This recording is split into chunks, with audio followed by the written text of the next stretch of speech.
everything back the way it should be. Just waiting for the preview to come up. And that's... There we go.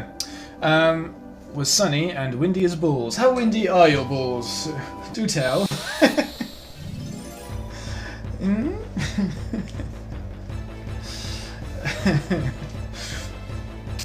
Yeah, so I just had to switch it because it messes up my YouTube stuff if I don't.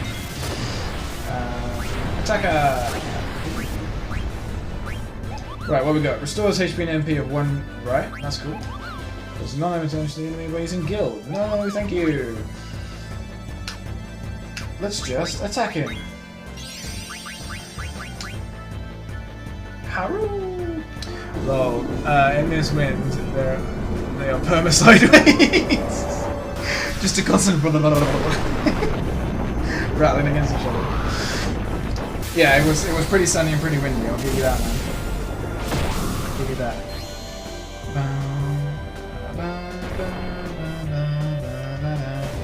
Oh wow! That didn't used to happen that quickly. That's good. That means I'll level up even quicker. I should learn Color. Fantastic. That means I can equip off the Rubby. Is there anything else she needs to learn? Nope, not a sausage. I've got to do that thing, haven't I? Blah blah blah. Oh, he's got plenty to learn in the meantime. That's good. Yep. I mean, I live by the coast, so that probably doesn't help. Ah, which coast? Anywhere nice? Like Brighton coast, Bristol coast, or Portsmouth coast? I'm just teasing. I don't care, but yeah, where you don't have to give me obviously your address. Northeast, you believe? Don't you know where you live? That makes it sound like you're uncertain.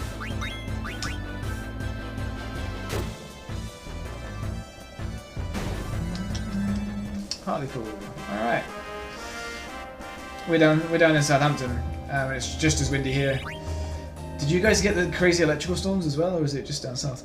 I often get east and west mixed up. Oh, right, okay.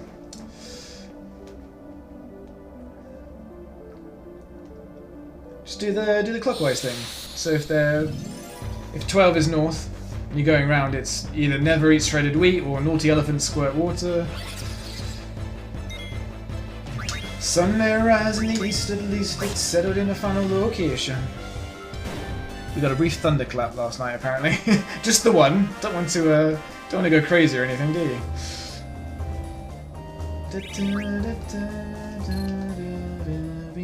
Oh, I should actually equip the abilities onto the Amaranth. Level up.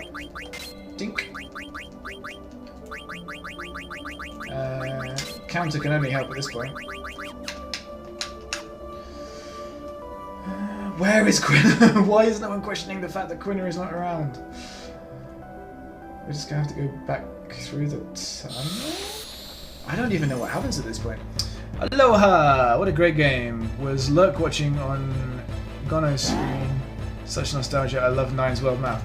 Dude, I love a lot of things about this game.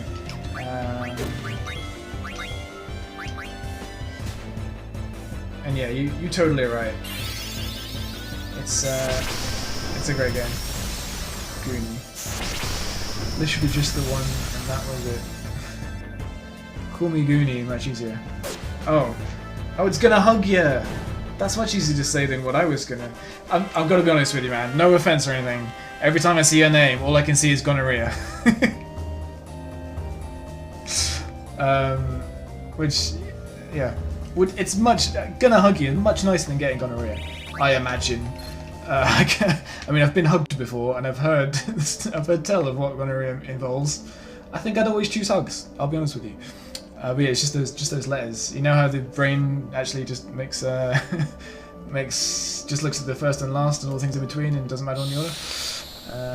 I mean, that could be how he spreads it with his hugs, dude. If you're giving gonorrhea through hugs, something's desperately wrong with your hugs. That's not how things should be. Just gonna throw that out there. Who am I to judge? But pretty sure that's not a... It's a very special hug. Ah, that'll talk, is it? I know what you're trying to imply.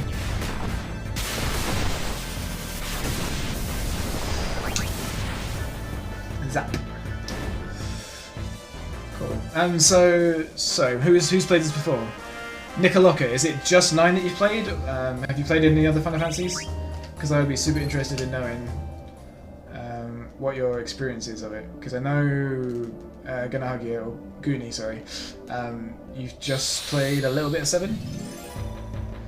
7's worthwhile. 7's somewhere in my top 10, which doesn't say a lot for a franchise that has like 18 games. Defend, attack, defend, attack. I love how you just cast Judgment Bolt after that sentence. What about the lightning sentence? Or the gonorrhea sentence? Which sentence? I'm a little behind on the chat. Oh dude, I love me some Final Fantasy. My surname is literally Strife. Your surname is Strife. Nice. I was trying to think of a funny surname of one of these. Zidane Tribal, Amarant, Coral, Eco, Coral, Quina Quen. Oh yeah, my surname's Quen, there we go. That would have been the funny joke if I'd been on time. But alas, earwax. Whoa, he's quick. Whoa, hang on, I chose that before, after everything else, and he's... Oh, Amarant, this is why I love you, man. This is why I love you. Hey, hey. Final Fantasy X was my favourite. Ooh. Ooh. Final Fantasy X your favourite? Better than 9? Better than 12? I mean, let's just... Oh, I wish I could, if on my YouTube, this is where I'll try and edit in a picture of Tidus and Yuna laughing really awkwardly. Ha ha ha ha! Like, the Tommy Wiseau laugh that they did. You didn't like 12 much? Alright. 12 is possibly my favourite if it's not 9. Anything but that, there you go. Tell me it's your favourite now! Although, to be fair, I put more hours into Blitzball than I did into the regular game. That shit was fun. A lot of people don't like it. But it's, I don't know. It's little things that make me not want to play it again. Like having to fight Seymour for the 9th time. That's not even hyperbole. Like, it just keeps coming back and like, dude, I killed you. I'll beat you, man.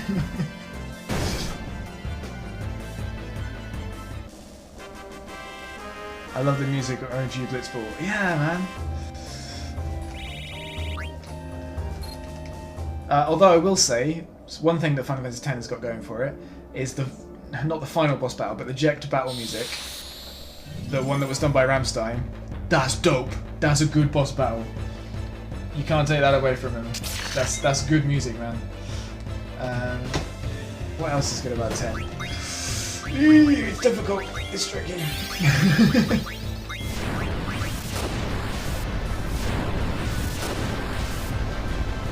You played yourself, boy. See, I typed less than 4 accidentally, but Blitzball deserves more than a less than 3. But less than 4 could still be 0. You know?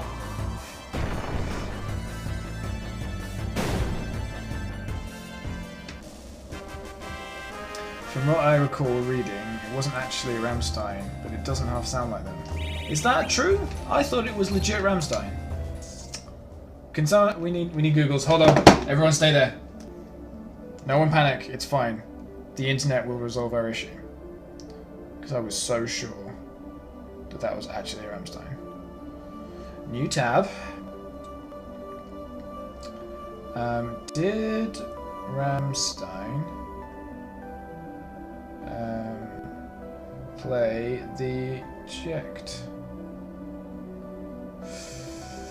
battle music? Maybe they just wrote it, or did Rammstein play the Otherworld is what it's called.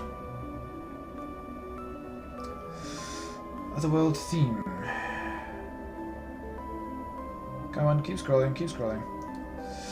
Song from Final Fantasy. It was composed by Nobu, arranged by the Black Mages rhythm guitarist, with lyrics by Takuya Sugimoto and performed by Bill Muri. It plays during the opening FMV, and a looped version plays during the battle against Braska's final Aeon.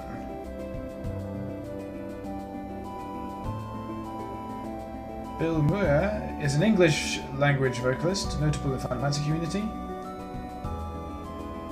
He's the frontline of Xtilidex, hardcore punk band that toured Japan. Well, okay. The more you know. Good job, buddy. Nice correction. I like learning new things, and I hate being wrong, so thank you very much for that.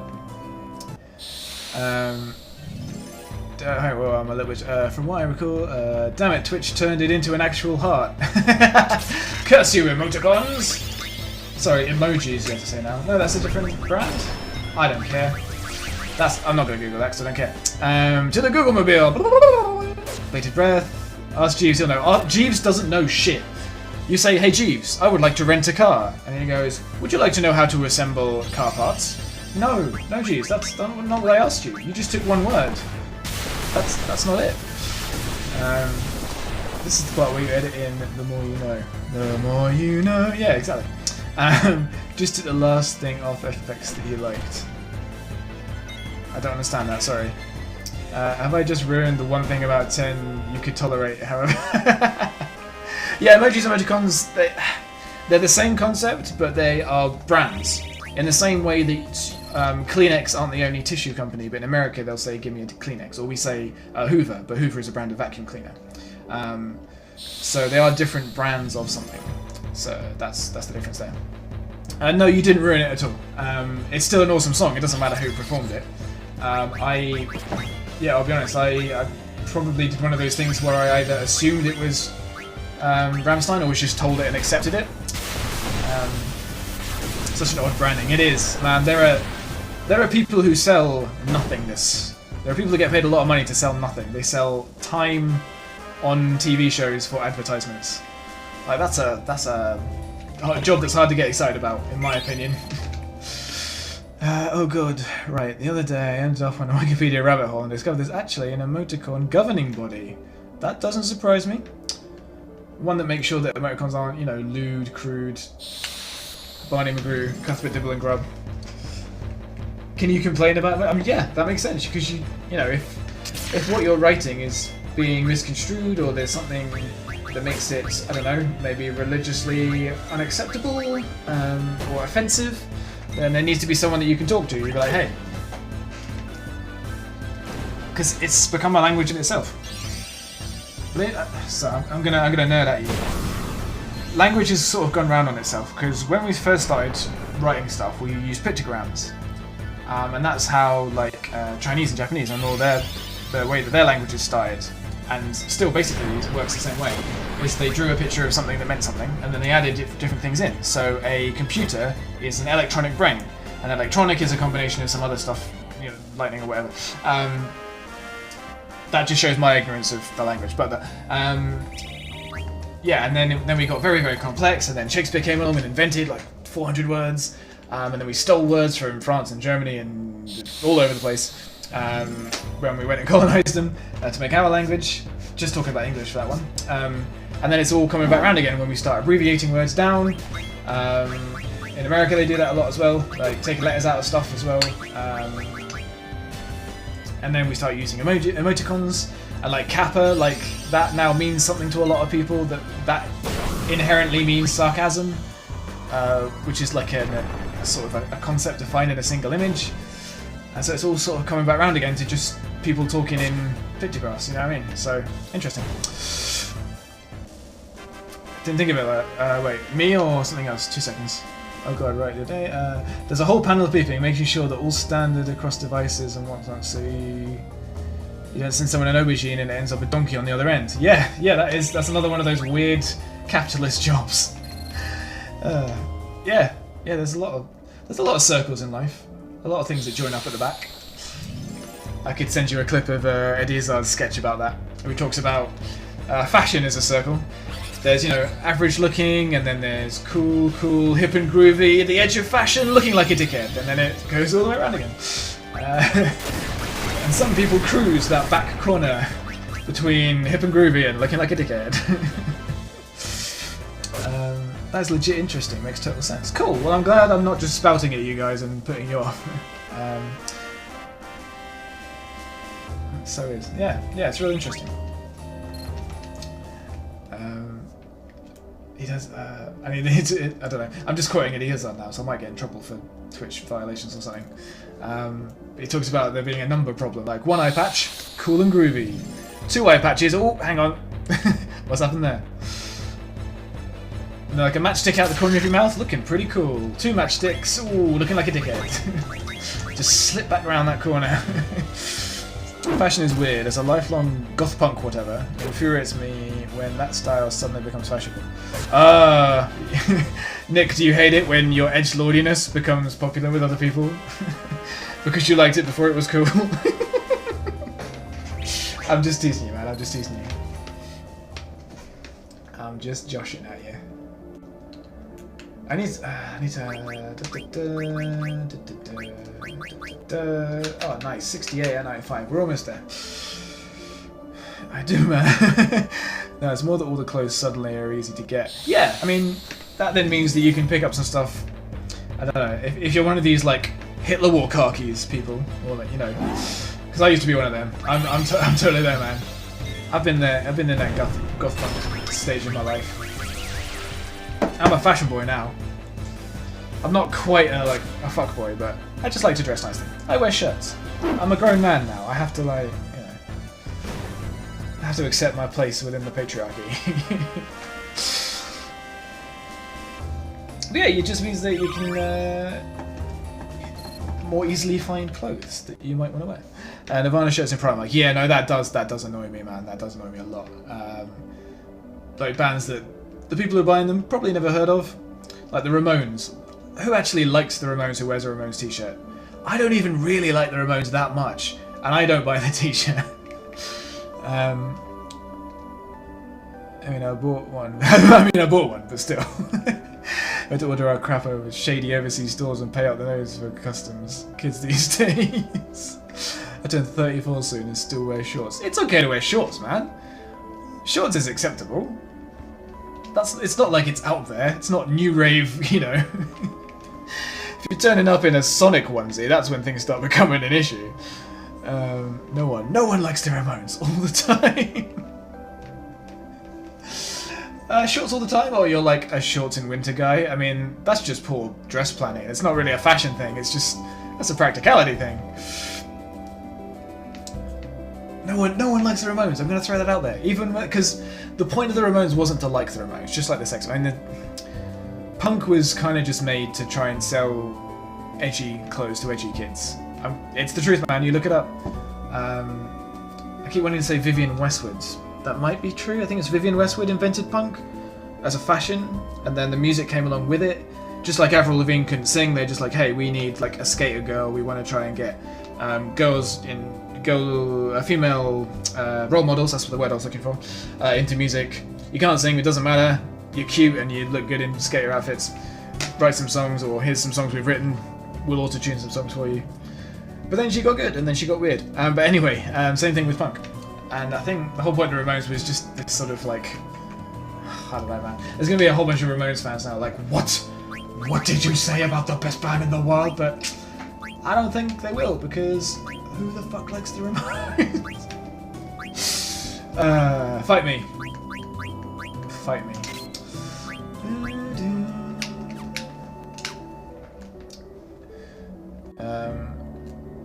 Nah, I'm a shorts and winter guy.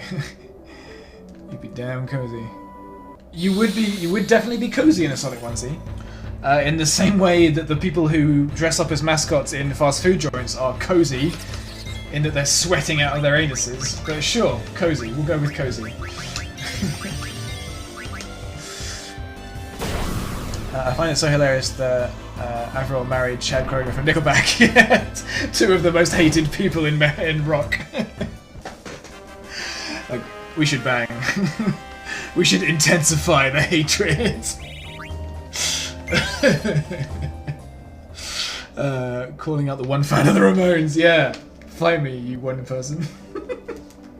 They're alright. They're alright. Some of the songs are alright, but a lot of their stuff I find very hard to listen to. And I can enjoy like Megadeth and Napalm Death and like bands that are hard to listen to. I can enjoy that, and I still find the Ramones hard to listen to. Don't get me wrong. I still don't like, you know, Justin Bieber. He's also hard to listen to, but in a different way, you know, a very different way. Don't call Spanish. Suck.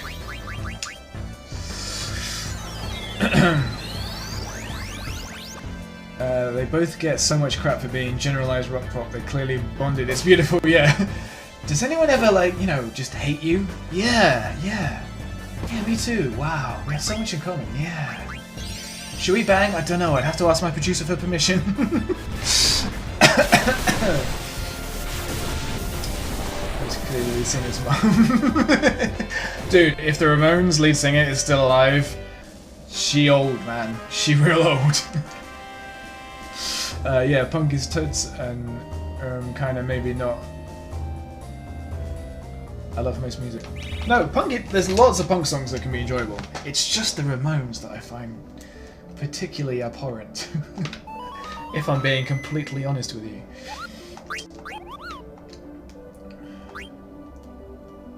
So it's one of those things where my dad introduced me to them. And he's real, like, he introduced me to Led Zeppelin and Bowie and The Clash and Springsteen and stuff. He's like, look, this is music. I'm like, okay, alright, I see where you're coming from, man. And Ramones was one of those bands. To be fair, he doesn't rate them as much, but I'm just like, ugh, I feel bad for not liking them because, like, the Grand Guru taught me that these are good. Just don't like them, and that's okay. I need to learn that that's okay. Just have this 114-year-old turn up at your door to fight you. Dude, if a 114-year-old turned up to fight me, I don't know what I'd do, because I'd sort of want to be able to say, I've fought him? Yeah, good English, well done. I have fought a 114-year-old. But equally, I wouldn't want to murder them. But then, am I being, like, ageist to assume that they couldn't beat me in a fight because they're 114? I don't think I am. I think that's just good scientific logic. To be 114 years old, you don't even have to be good at fighting to be beaten at 114, really. Really? I don't know, I doubt myself. I don't know why, because I'm probably right on this particular matter. 30 on Mithril Vest. Let's put that on.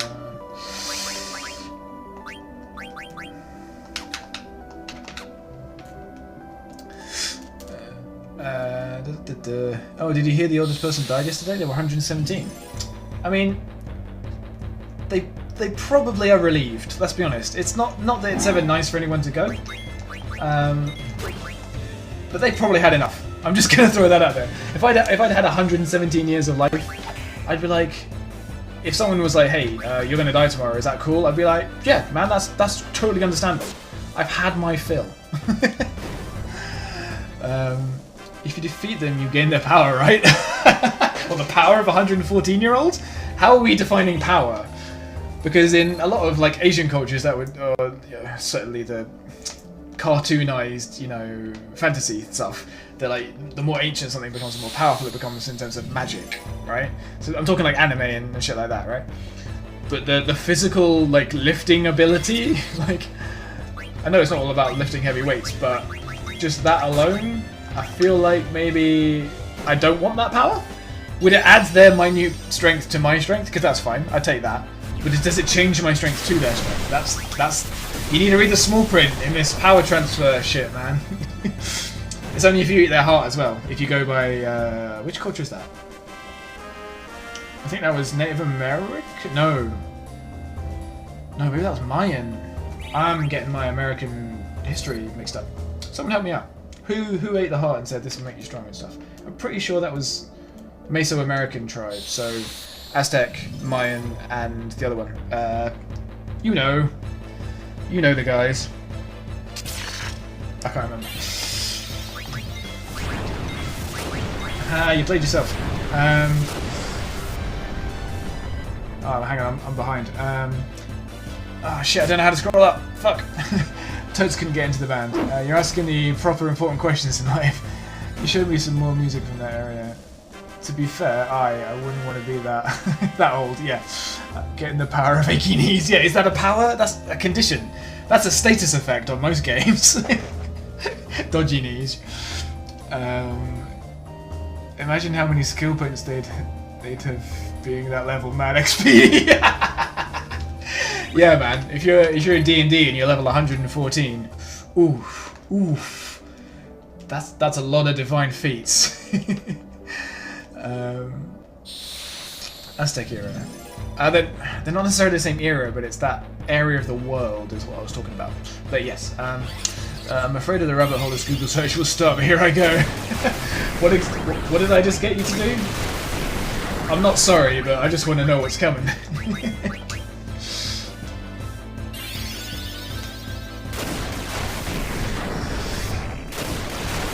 Dude, Googling stuff that other people are afraid to Google just makes you more intelligent than them. Not intelligent, more knowledgeable than them. It's never bad to learn stuff. Never bad to learn stuff. The Scythians or Scythians, Chinese, Maori, Iroquois, Ashanti, Aztecs, Anasazi, and many others apparently. It's quite common. Ah, there we go. And that's pretty split as well. Like China, New Zealand, I forget where Iroquois are from. I think they're South American, aren't they? Northern American, South American. Is Anasazi African or South American? Forgive my ignorance, but yeah. Yes, I guess it's just a tribal thing then, so. I've always been curious, like, the little island that is England. What was our tribal state? Because whenever you hear about England as a place, I mean, okay, so it was originally, what was it called? Shit, what was it called?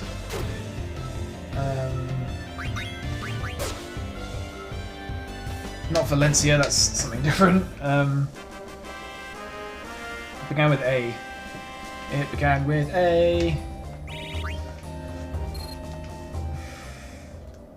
It's that old-timey word that people use in video games and stuff. It's on Fable as well.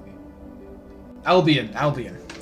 So, when it was Albion, before it was even England, as in the Angleland, when it was all one king and stuff like that, you don't hear much about English tribe stuff. There must have been people there before, because the Angles and the Saxons didn't come over for a while. There was lots, you know what I mean? Like, what did our tribal look like? It can't have been as cool, because history kind of just goes, oh yeah, and then monks. That's, you know, it was just monks forever until we started going out and finding other tribals. Like, it doesn't make sense. It doesn't make sense. But there is a list you can get. Put it on Google. Certain things like squelching. I mean, squelching is just the noise something makes when you step in mud. If you mean felching, that's definitely something where, yeah, I know what you mean. I said it's never bad to Google stuff, and it's not, and I stand by that. But I know what you're about to comment on. You don't want to see that, but if you didn't know what it was, and then you look it up, and then you know, now you know one more thing. And then someone can't, you know, laugh at you for not knowing it, or they can't say it and you don't know what it means. And you can be like, that's now unlocked this part of my brain that now goes, oh, people do some weird sex stuff. You know? Things can get that way, and then you can decide how you feel about that, and then develop an opinion on it. So it's never bad to know something. But you're right, if you Google image search things like that, that can sometimes upset you. You're absolutely right. But I don't think that's a bad thing. As a process. The one time. If you keep doing it, it might just be that you're into weird sex stuff. There's a recent incident of Syrian rebels doing it and posting it on the internet. Doing what? I missed it. What, eating hearts? Sounds like a WoW region. What, Albion? Suddenly, wild monks appear. Yeah, exactly, man. What was there before, like, Christianity is basically what I'm saying. I want to know what is now England look like. Googling how to capture people in a van for science, for example, is not a thing to Google. I disagree, and I know what you're trying to say, because then people will go, why did you want to know that? But how to capture people isn't a bad thing to know. If you get into some sort of situation, you know, obviously in the modern world you'd hope this wouldn't happen, but maybe things go to hell, you know, riots break out on the street, and you need a capture person, then you know how that happens, and also if you know how people are captured, you can protect yourself against being captured. So it's still a good thing to know. And then again, you know, putting people in a van for science, you can learn about all sorts of things that people would do on human testing, and then you can find out things that are going on that are illegal and maybe become someone that fights against that. So knowing the thing isn't the bad thing. But you're absolutely right, you might go on a watch list. As long as you don't do it, as long as you don't do the bad thing, knowing about the bad thing is not a problem. It's always where it leads, yeah. First of all, you're Googling how spiders have sex, and then all of a sudden you're kidnapping people and cutting their toes off. Stop looking at my internet history. I like the cut of your jib. Me or Nicola? Hang on. Nicaloca? Nicaloca. Nicaloca Glory? I don't know how to say your name. I mean, even if you weren't talking about me, I like the cut of yours too, man. Thanks, pal. As in, you agree with me on the Googling stuff, or you're just really attracted to the sound of my voice? It's next to you. Oh, you're in the same room? Like, you housemates, or... I was talking about you. I was talking about you. What you talking about, Willis? Ooh, both. Lovers. Like, legit, or is that two male flatmates who are like, oh, lol, because it's 2018, man. Dudes can be lovers. Sky love, that's all it is. Yes, like a Knickerbocker Glory.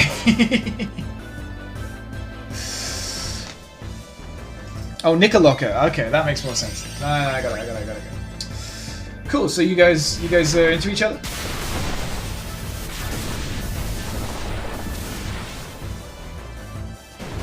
So one of you is almost 30, so I'm guessing the other one is also not almost 30, 34 or something. Because you said it.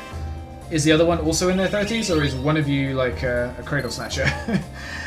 Kind of like lovers, our balls don't touch, so it's not technically gay. Ah, I see. You're taking the piss. If your genitals are in any way touching a human being, you're having sex. That's the definition. I'm sorry to book rules you, but that's the thing. It's important to understand what it is you're doing to a human. I can't take him anywhere. Wait. Yeah, go on. Go on. Ask your questions. I feel like I know what's coming. So I'm like legit gay. Well, your genitals can touch another man and you not be gay. Let's say, for example, you were changing in the shower and you both turn around at the same time and accidentally cross swords. That doesn't make you all of a sudden attracted to men. That would be what gay would be. But yes, if you find men attractive, you're gay. That's okay. I hate that you have to clarify, actually. You're gay. There you go. Which is great. Is that a clarification too? I don't know. But yeah, anytime that any genitals touch anyone other than yourself... Actually, no, even if it is yourself, because masturbation is sex as well. I feel like this has taken a little bit of a turn, but it's all educational. Yeah, sorry, we are dating. Cool. How long have you guys been together?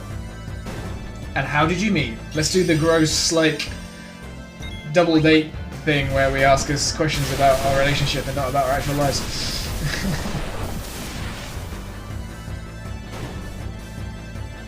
Tell me the story, Jackanory.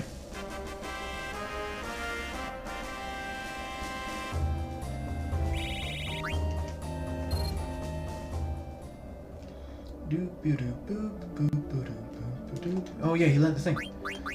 He learned the thing. I almost forgot I was playing again and I was talking to you guys so much. Which is great, that's a good problem to have. Let's just for the sake of argument, take it all off. Oops.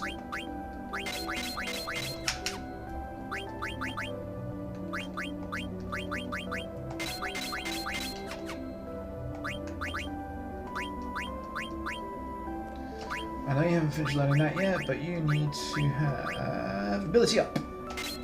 Oh, he gets return magic as well. That's really good.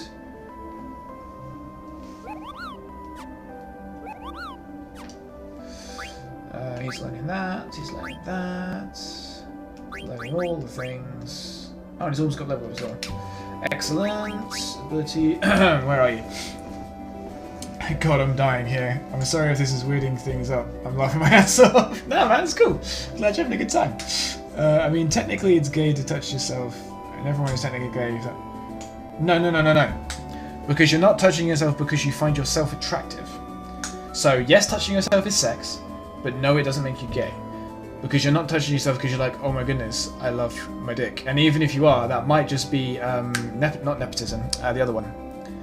I mean, it's nepotism as well, I guess, but it's, who's the guy that fell in love with himself? It's named after the god. Why can I not remember this word? Anyway, it's like loving yourself. And that is different from being homosexual. So no, you're not gay just because you touch your own dick. Myth busted. We met in CEX while Nick was buying an Xbox 360 to play Final Fantasy 13. Hang on. Sorry, I need a bucket. That's the worst. That's the worst couple meetup I have ever. Why? Not because of anything else other than you were playing Final Fantasy 13. Did you not know? Oh, you poor thing. He enticed me with pizza. And here we are, 8 years. 8 years! Nice! Ah, man, that says a lot about pizza and a lot about your game tape. No, I'm teasing. The one issue with two guys dating is that we can't really remember anniversary date. But neither of you mind, you know? You get girls like that as well, but yeah. If neither of you cares, it's not a problem. Wow, you're the only person who has turned that touching yourself logic around, and it makes total sense. I applaud you. Thank you, I accept your applause. Yeah, it's not that I've turned it around, I've just corrected you. Also, you have amazing logic. Oh my god, right? It was so bad. Corridors to me. Wait, what? Oh, Final Fantasy 13, yeah. If you guys watch Zero Punctuation, or the Escapist, however you want to call him, he does a really good thing where he says at the beginning, so far it seems okay. I mean, her footsteps are a bit loud, but I'm sure I'll get over that. 13 hours later, clip, clop, clip, clop, clip, clop. So true. Right, return magic. What does this do? I mean, that's pretty dope. I'll grab a bag of that, thanks. Ready to turn bright eyes, beast killer undead. No, forget all that stuff. Forget all that nonsense. Nonsense.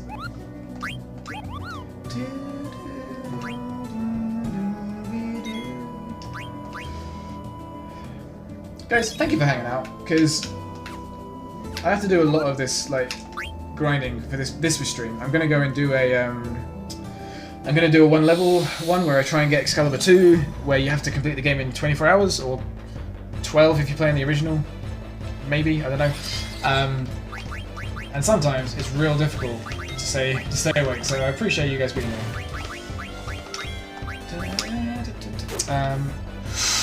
What are you playing on? Console or PC port?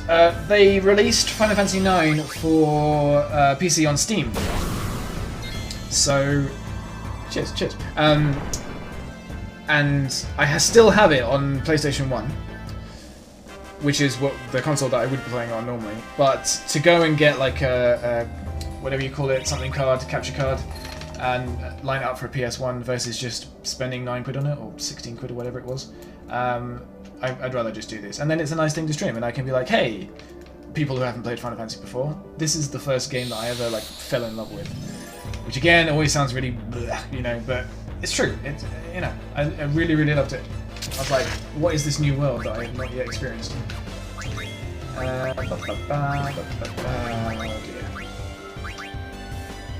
Yeah, so there are a couple of issues because basically they made it for mobile first, and then they just copied the mobile thing and changed the controls for PC. So there's crashes that would normally happen. There's some spelling mistakes in the text, which really annoys me. Why would they even have to change it? yeah, there's a lot of lazy copy pasting going on. But yeah, to answer your question, I'm playing on PC. Your logic and your soothing voice is enough to keep me hooked. Is it soothing? I mean, thank you. I'll take the compliment. But I'd like to challenge it. I don't know. I guess everyone's their own worst critic when they hear their own voice. But cool. I'm glad you enjoy it. And you know, if you guys are sitting there furiously masturbating, that's cool too. Sorry. I don't know what's happening to this stream. It makes me sad about the Final Fantasy VII Remake. Makes you sad how? I think it's nice that they've updated it rather than just going, we're going to charge you for that game again, but it's got slightly better graphics. They've actually made the game new. They have remastered it. So you can still go and play Final Fantasy VII if that's what you like. And if you don't like this new game, don't fucking play it. would be my logic. But what is it particularly that you don't like? Also, that's pretty hardcore. 24 hours? Ouch. 24 hours of what? Oh, to complete the game. Yeah, it's difficult. You have to do, well, a tactic that is known to be very successful is called the one-level game, where you run away from every fight apart from boss fights, which don't give you XP, they only give you AP, and then you stay at level 1 the whole game, and the enemies don't scale up towards it. So it makes it hard, but you have to like not listen to any of the stories, not pick up any chests, not go shopping, hardly save, or not save if you're being really hardcore about it. But can you imagine dying on disc 3? So I'm gonna fucking save. Mobile, what the crap? I know, right? Excellent, I was about to ask. Ask me what?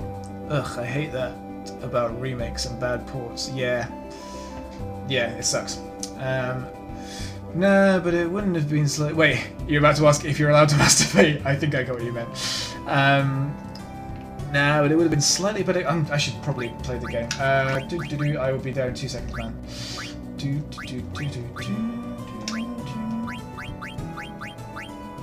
60... 70... 240. I guess that would help ease that one along, wouldn't it? And I get MP attack as well, which is a 60, so that works. That shit works. Oh, hang on.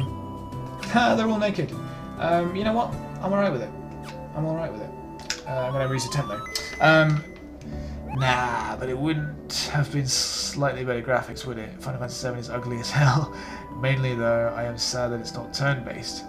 I could have copied with literally all other changes, but that took the hype right out for me. Really? You prefer the turn-based?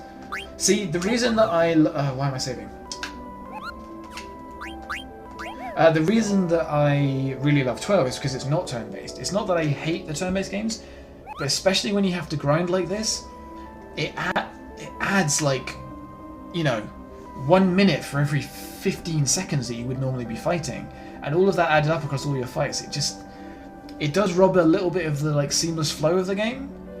Once you've played one of those games and you see how it can be, it's more time for less good, in my opinion. And that's bad English, but I don't care because I think it's fun. But that's interesting. I mean, if you like turn-based stuff, and yeah, some people that's what they're doing it for. But I don't think the Final Fantasy games are the sort of games where the turn-based strategy element is so important. You know, because there are some games where planning your entire turn and letting it all work in that way is really important, like things like Civ and other even combat games. What's a good example? What wouldn't work? Like, I don't know. You know, like Armello and what's that fighting one? The Battle Boys or whatever it's called. Anyway, but I don't think there's not a lot of strategy involved in the turn-based nature of it.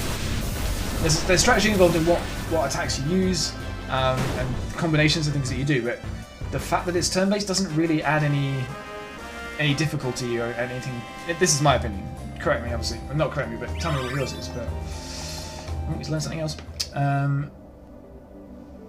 That would suck dick. Hang on, that would suck dying on disc 3. Yes, it would. Lol, he just got it. Nudity for the win. He just got what? What did he just get? And that's the exact reason I didn't really like 12. I'm a turn-based kind of guy. And that's cool, man, that's cool. XCOM maybe. Yeah, perfect, thank you. Thank you so much for helping me out with the mind blank there. Yeah, so, like, XCOM, I can completely understand. If they tried to make that real time, it's basically Call of Duty, really, isn't it? Like, if you take that out of it. So that one I could understand, for example. But Just Final Fantasy. I don't know. I don't see what it adds. That's my only thing. Stream lag is real. Oh shit. As in, I'm reading your messages too late, or there's loads of lag? Because I'm watching my stream and it's going good. Are you both experiencing the same thing? So I can try and help. Try and change it. My CPU is only running at 39%, so I'd be surprised if it was the game. You just got the asking for masturbation. Yeah, I only just got it. It's because I went back to it and worked it out. I don't think there's...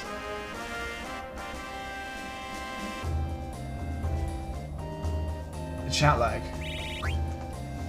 Oh really? Is it coming in that slow? I'm sorry, dudes. Try and come up with witty repartee before I say stuff. Try and predict what I'm going to say. I typed when I hear and it's confusing. Yeah, no, you're absolutely right. I mean, my upload should be pretty high, but it's just a reply and you've moved on and you ain't sure what the fuck you're on about. Preempt the wit. Yeah, exactly. I'm sorry, guys. There's not a huge amount I can do about that, about how soon it comes out, but does that mean I need to... So hang on. So you type something in response, and then ages pass, and then I'm talking about something that you said a while back. So do I need to hold off on talking about stuff? I'm trying to Back to the Future this shit so I can try and do it better. No, as we say, it is okay. Okay. I feel like we were in the middle of talking about something, and then we got sidetracked with masturbation and turn-based masturbation is where we got to, I think.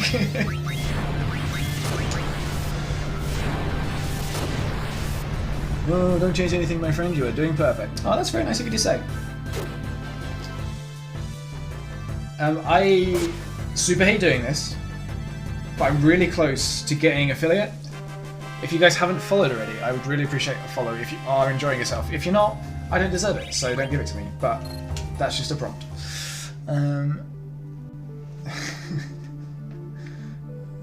Wait, what's perfect? Did I do it again? Did I muck it up again?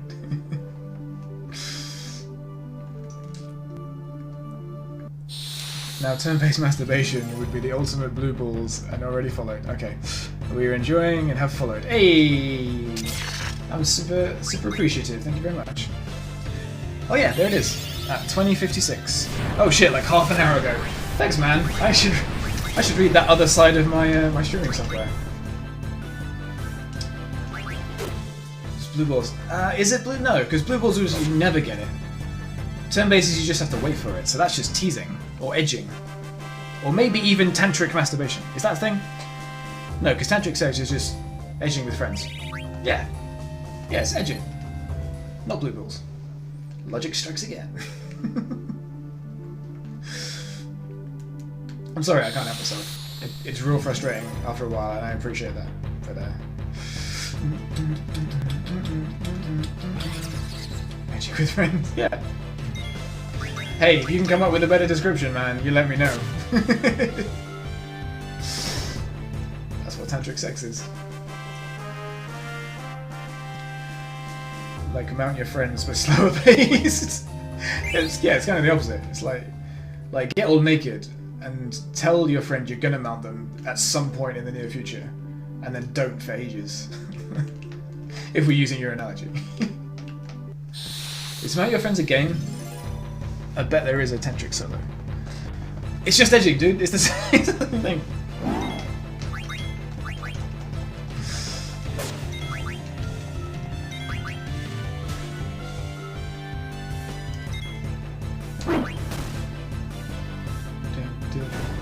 Ka-chunk.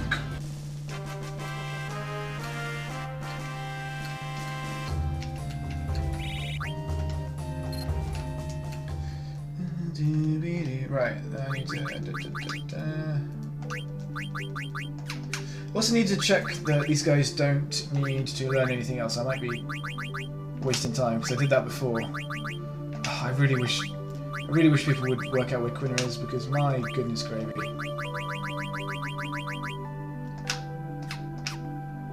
Oh, I'll tell you what I can do. Because I can equip stuff I have more than one of. So, leather hat, you've got, yeah, leather wrist, silk shirt, yeah. 19 paradox, sure, I have that. At least give them some clothes, you know? Have some decency. Glass armlet, bronze vest, paradox.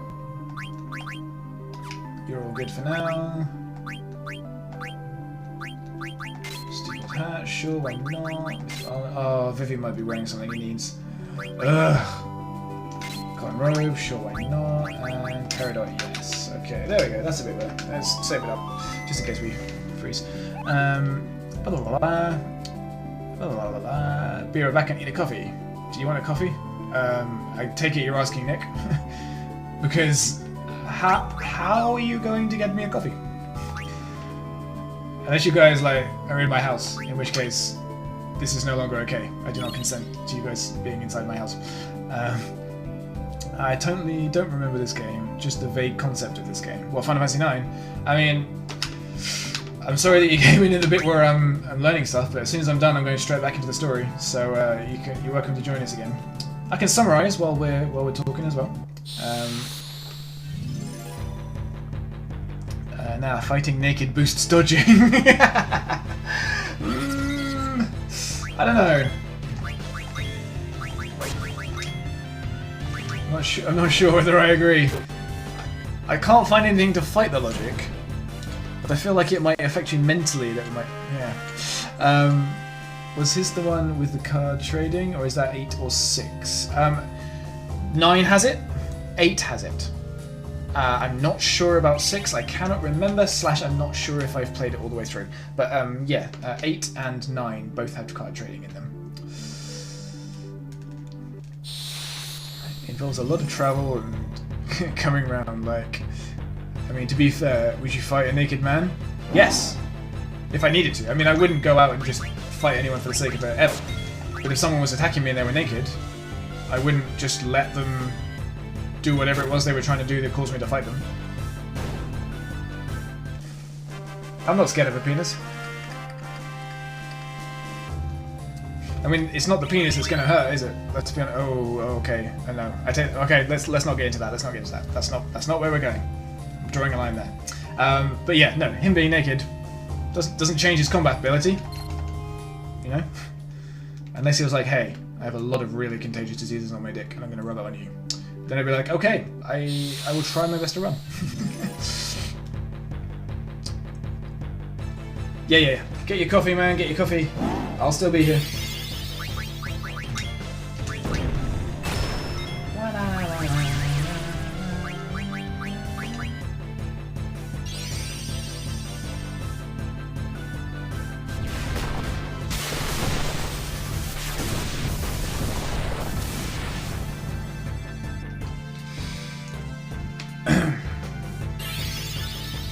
So yeah, hang on, who's the one that needed, I don't remember this game, it's Nick. And Gunnar's gone, right, so if Nick is still here, I can tell you what's happened so far. Let me know if that's something you're into. If you like, I can summarize for you, if that's what you're into.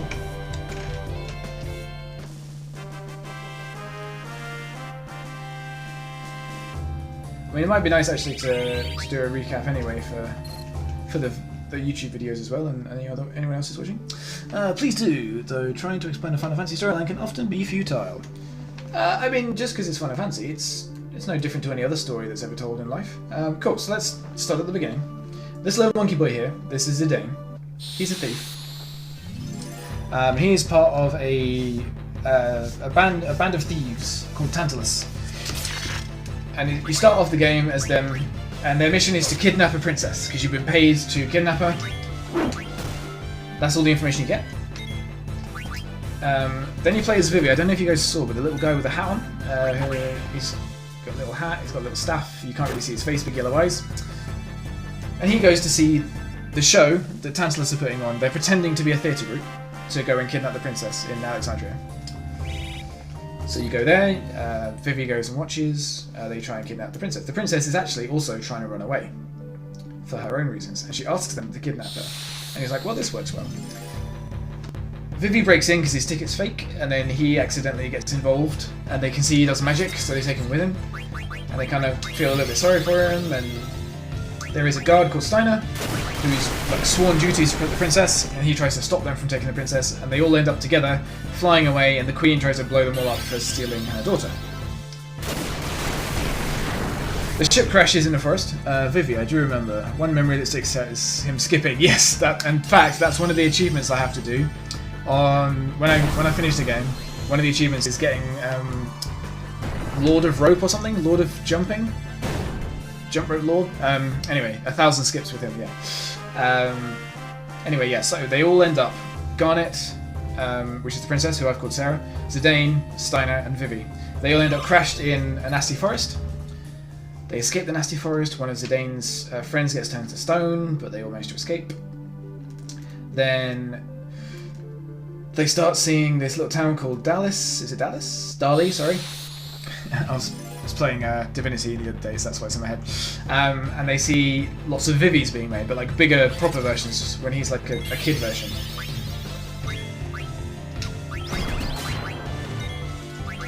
And he's like having an existential crisis, and then Steiner tries to take them back to Alexandria, take the princess back, but Zidane re-steers the ship. In the meantime, the Queen has been sending out these things called Black Walkers, which are basically big versions of Vivi, big scary versions, to try and get the princess back. And then the last one goes psycho. They crash in a place called Lindblom, which is another, like, regency. You meet with the regent, you do a big festival of the hunt thing, where you hunt monsters in the town. It's all quite fun. But then Garnet knocks everyone out with some sleeping weed because she wants to go home. Because she wants to be like to her mum, like, "Yo, mum, why are you making weapons of mass destruction? That's kind of not okay." So they disappear off by themselves on the south gate. Meanwhile, what does Zidane do in the meantime? Does he just go looking for them? Oh yeah, that's it. Someone, after Garnet disappears, someone comes in and is like, Regent Cid, Bermesia is under attack. And they're like, oh shit, that sounds like bad stuff's going on. So they go to save Bermesia, which is the land of eternal rain, which is the land where Freya lives, which is one of Zidane's ex-girlfriends who you meet as part of the Festival of the Hun. So you go to Bermesia where all the rat people live. Freya's a rat person. She's called a Dragon Knight. You try and save that, and then you find this guy called Kuja is there. The whole place has been destroyed, everyone's been killed. And then Kuja's like, yo, I am mysterious, woo, and he flies off on a dragon. And you're like, okay, so he's got a dragon, and he's a bad guy. We should probably kill that guy. Oh, we learned a thing. That's the end of Disc 1, yeah. Disc 2, back to Steiner and Garnet. They go back to Alexandria, and then she gets knocked out by her mum, who's actually just trying to steal Eidolons out of her. Zidane and Vivi and Quina. Wait, is that right? Yeah, the people come back to try and save Garnet. And they successfully do. They sneak out underground, go to a place called Treno, and meet a person called Dr. Tot, who tells them more about some stuff. He says, oh yeah, I always knew your mum was fucking batshit crazy. But I've waited until now to try and help you. Because basically when Garnet turns 16, which she did, her Eidolon powers come forth, which is definitely not a metaphor for puberty at all, is it? Her Eidolon powers, she can summon the gods, basically. That's her shtick. And the Queen is after those. The Queen then... so they take Garnet back, they escape, they all meet up with Treno, they run out... Oh yeah, and then they come out and they see Alexandria being destroyed by a big summon. Oh, and Clera's in there as well. Oh yeah, they go to Clera first, don't they? After Bermesia, they go to Clera, which is like a big sandstorm tree. The Queen basically does the same thing there. Steal a stone, blow the place up. And then they do it in Lindblom. Steal a stone, blow the place up. And she's blowing up, the Queen's going along, blowing up all these places. Because she's a bad person. Worst case of embarrassing parent ever, yes. Yeah, destroying entire civilizations to collect stones. And also, hey, you've come of age, your body's going to be changing. And I'm going to take all of the idle ones out of you. Wait, what? Also, teacup full of blood. This is all lies, mother. Yes, that's all happened. So, oh yeah. So they blew up all the all the Lindblum stuff. Then to escape Lindblum, Regent Sid sends you out a secret trapdoor hole place, and we go to this continent here. We're almost there, don't worry. We come out of a hole.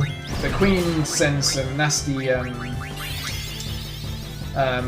assassins, bounty hunters, to come and kill you. One of which is now in our team. That's Amaranth there, the big red-headed guy, and Lani, who you saw with the axe. They fail. You keep running.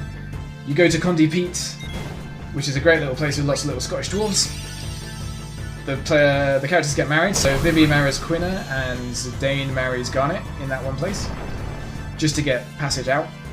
And you find Black Mage Village, where black mages who aren't evil, so there's lots of evil ones destroying the cities at the Queen's bequest.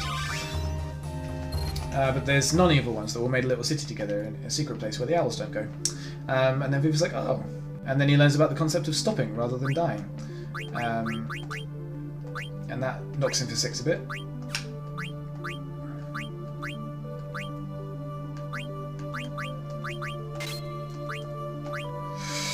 And then you come in here, you meet Eiko, who's stealing food from Condi Pete. Condi Pete, whatever you want to say. And then you find out that she's a summoner as well, just like Garnet, and then you realise that Garnet's real mum was from this place here, Madain Sari. And they're both summoners, she can summon stuff. And she's 6 years old, and she starts trying to flirt with Zidane, who's like a grown man at this point. The doors that go rally ho! And when I do finally make affiliate, and I get to make my own Twitch emotes, rally ho is going to be one of them. And I'm going to try and make an alert that has rally ho in it. It's fucking great. Rally ho! Anyway, yeah, so... Oh yeah, all of the bad stuff that happens, they all come from the Mist, which powers all of their stuff, but all of their like machinery, but it also makes like monsters all the time. And it turns out it's something that's actually a byproduct of the Ifa tree, which is the thing that we just finished doing, depending on when you join me. So we killed a tree inside a tree.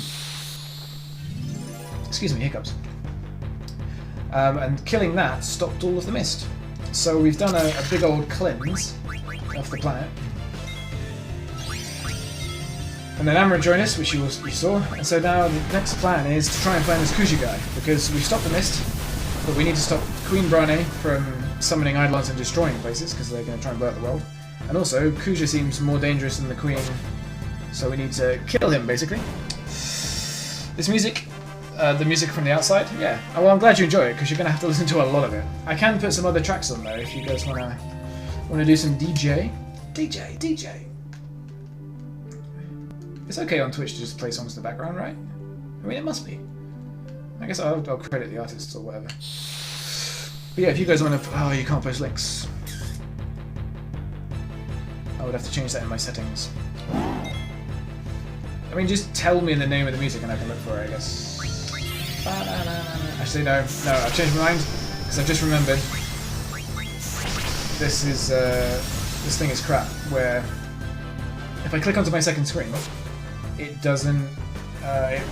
the mouse takes control of the camera in-game, so even though I'm on a controller, the camera will spin and I can't stop it, and it's really frustrating. And sometimes it makes me run as well. Oh, I'm a man-eater.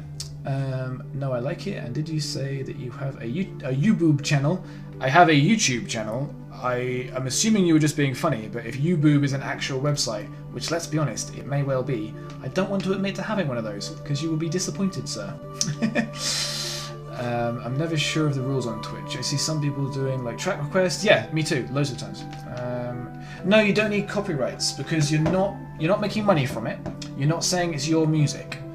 So if you've got music playing in the background, because anyone could just go to YouTube. As long as it's not the music that you are like selling as your channel, like it's not the main focus of it, then you're not making money out of that music. It's just basically allowing everyone to enjoy the same thing that they could enjoy on YouTube. So it has to be YouTube links from stuff that's on there. That's what makes it okay. Also, I'm pretty sure copyright stuff may cause you complicated. Do you mean complications? Also, I'm pretty sure copyright stuff may cause you complicated. Yeah, complications. No, like I say, not in the context of Twitch. Also, they have to catch you first. Hey! No, I'm teasing. I'm not that guy. Don't worry. Don't worry. I'm just teasing. Lads. Why'd you have to make things so complications? And we're back to Avril Lavigne. Way!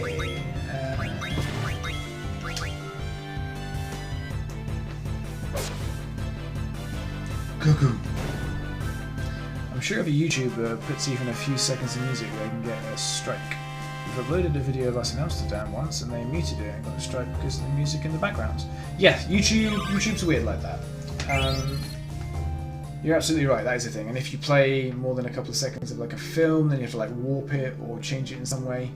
Because Twitch is live, I think that makes it alright.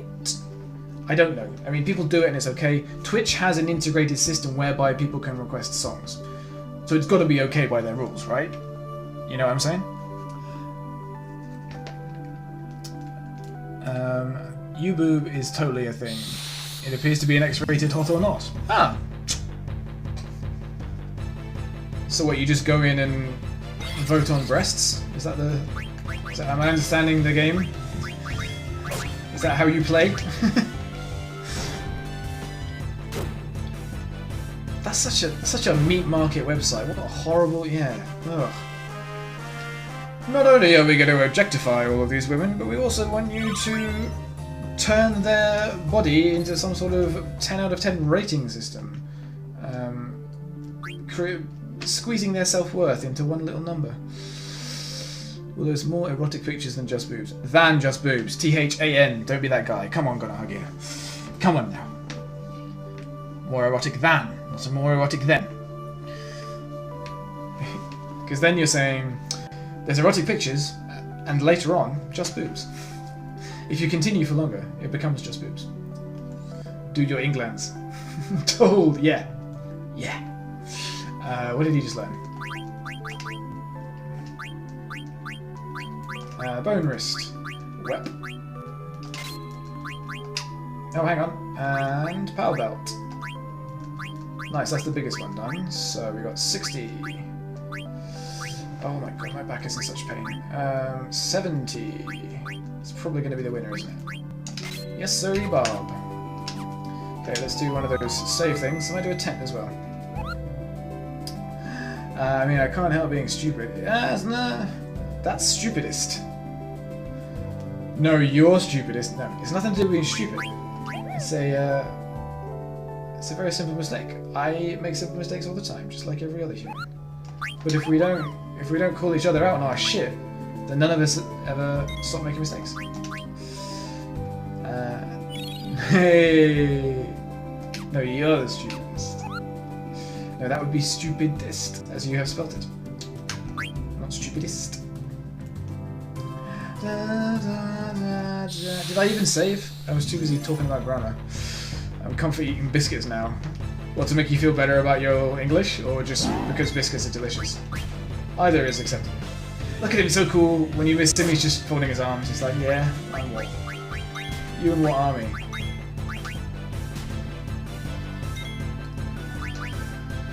Biscuit. Oh, I want food now. Yes, both. I was going to eat biscuits anyway, but now they're making me feel better about myself. Food does not equal love.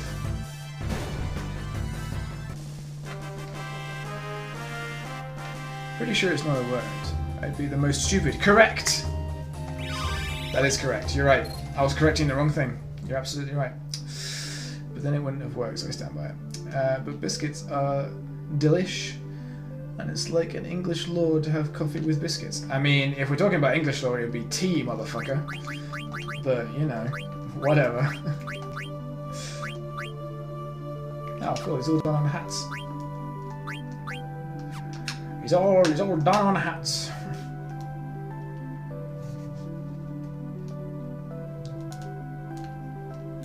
I mean, coffee has definitely seeped into... Hey, get it? It's percolated into our society. So much more now. Oh, you're a tea drinker, are you? Actually, not really. The only time I drink tea is the green tea that my dad brought me back from China. I enjoy that every now and then because it's good for me, and it's nice to use my black kettle. But no, I don't. I only really drink water. I never drink any fizzy drinks. I've never drunk alcohol ever. Any drinks can fuck off. Don't drink squash. I don't like Builder's tea, like in any shape or form. I've just never liked it, and I don't like coffee either. I don't think I've ever consumed coffee. Like I've tasted it before and gone, oh no thanks. I love green tea to be fair. Yeah, I mean the black tea is good as well. You can get red tea, I hear. Oh wait, shit, we might have frozen, dudes. Dudes, we might have fucking frozen. Yep, I'm calling it. Time of death. Sorry, that's not fine. Control Alt Delete. Task Manager. 9. So this is what I'm talking about. This is the oh god, the silence is beautiful. This is what I'm talking about with the lazy coding. That's really impressive to drink just water. You must be a healthy guy. And that's like, it's fine. We'll just start it again. We haven't lost too much because I saved about 3 fights ago. So it's all Gucci gravy, baby. It's all good. Yeah, I'd like to stay as healthy as I can. I'm not going to shame anyone else who doesn't, you know, act like me. Like if people are going out drinking, I'll go with them because it's just fun to be with humans. Most of the time. Eventually, there's a point where it becomes really annoying to be the only sober person at the party. So where is he at now? Oh, okay, so I'm 4 XP down.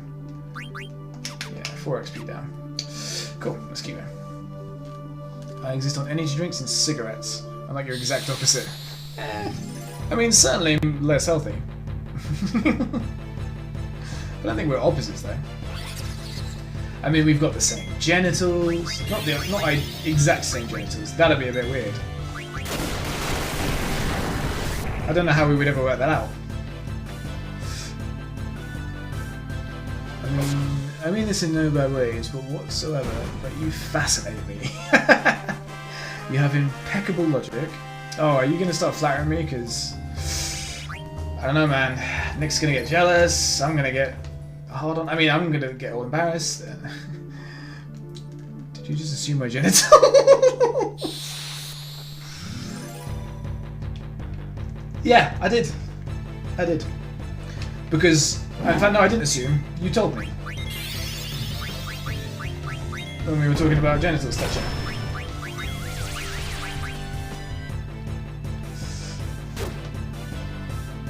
You said you were both boys. If you associated as female, you would say female and have different, so that would be the wrong assumption, but it's the other way around. I guess you could be female, but then you'd... I don't know. Yeah, I did assume that.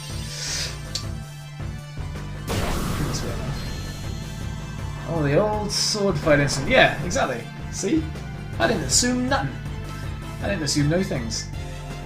If I didn't assume nothing, then I must have assumed something. Anyway, continue to compliment me. No, what do you mean I fascinate you? Because I mean, I'll be honest, I am finding it hard not to take that as a backhanded insult. Like I'd really like to study you for one of my projects. Like, fuck, man. Why you gotta make a guy feel like that? I'm assuming you meant it nicely. No, for real. No, really, I would like to study you. You're not making this better. Or maybe you don't want to make it better. Maybe you're just like, yeah, I want to really upset this guy.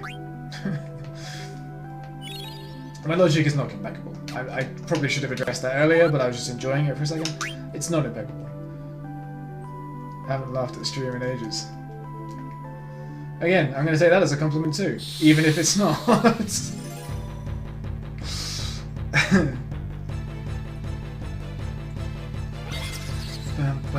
Die, tomato! Yeah. Here's some good logic, and you know loads of stuff. I am an endless font of useless shit. That is definitely something I will agree to. I get it from my dad. He just knows things. I think it goes back to that Google logic thing. Like, it's always good to know something. So you just learn a thing, and then you know more. I like learning useful stuff. I like learning useful stuff as well. I enjoy that more. But useful stuff is also fun. Like, I don't think I'm ever going to need to know how snakes have sex, but I do. You know? I know that snakes have a bipede, which is like a double penis. And I know there are human beings that have that as well. They have a double dick. Double dick. There's so much man-genital related stuff. I'm really sorry to anyone that's tuned in and been like, well, this is all about penises, and then left. So I'm gonna try and reel that back in, because that's not what I want. That's not what I want people to experience. Spend many hours looking up random crap. My problem's having awful memories and of it stick, so you're just constantly looking up the same awful stuff. This is why you're on those watch lists. I'm starting to see it now. It's all coming together. That's a perfect example you made of a flawless counter-argue to me googling how to capture people in a vampire science. Sorry, we have totes lowered the tone. It's cool, man. It's cool. We can still talk about dicks. I just want to try and talk about other things other than that, you know? It's not that one topic is not okay, but if that's the only topic, it starts to get a bit, you know... It's not how you make friends at parties. No.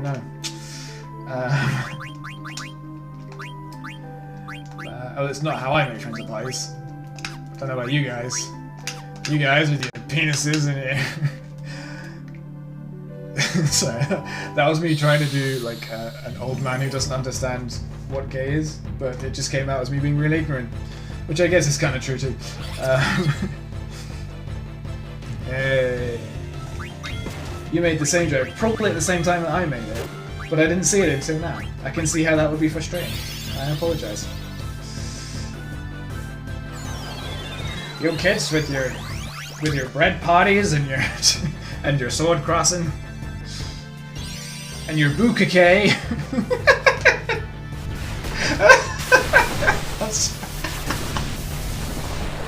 I know it's really bad to laugh at your own jokes, but I really enjoyed that.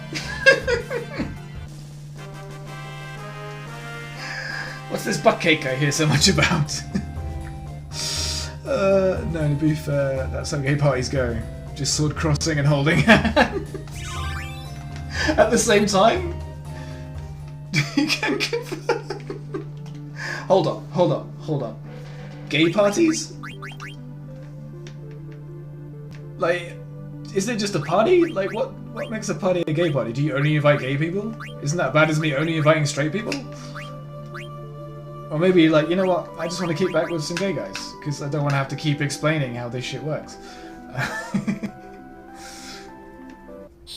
Can you link your YouTube, please? And yes, if you're feeling adventurous. What, holding hands and crossing swords? Holding hands and fucking dicks. That's cute. Actually, no, it's not. It's gruesome. Even if you like the female form, just slapping... No. I'm not going there. I'm not going to do it. Rainbows! Can I link my YouTube? No, because of the problem I mentioned before, where it'll make my game camera spin. But if you just type Fumble Thumb, the same as this channel, into YouTube, you'll find me. I believe in you. I have faith. Because you've got to have faith. And I think it might be nice. If I could touch your body? No? Okay. No, it starts as a normal party and turns slowly into a gay party. Because all the straight people leave? Is that... Am I misunderstanding?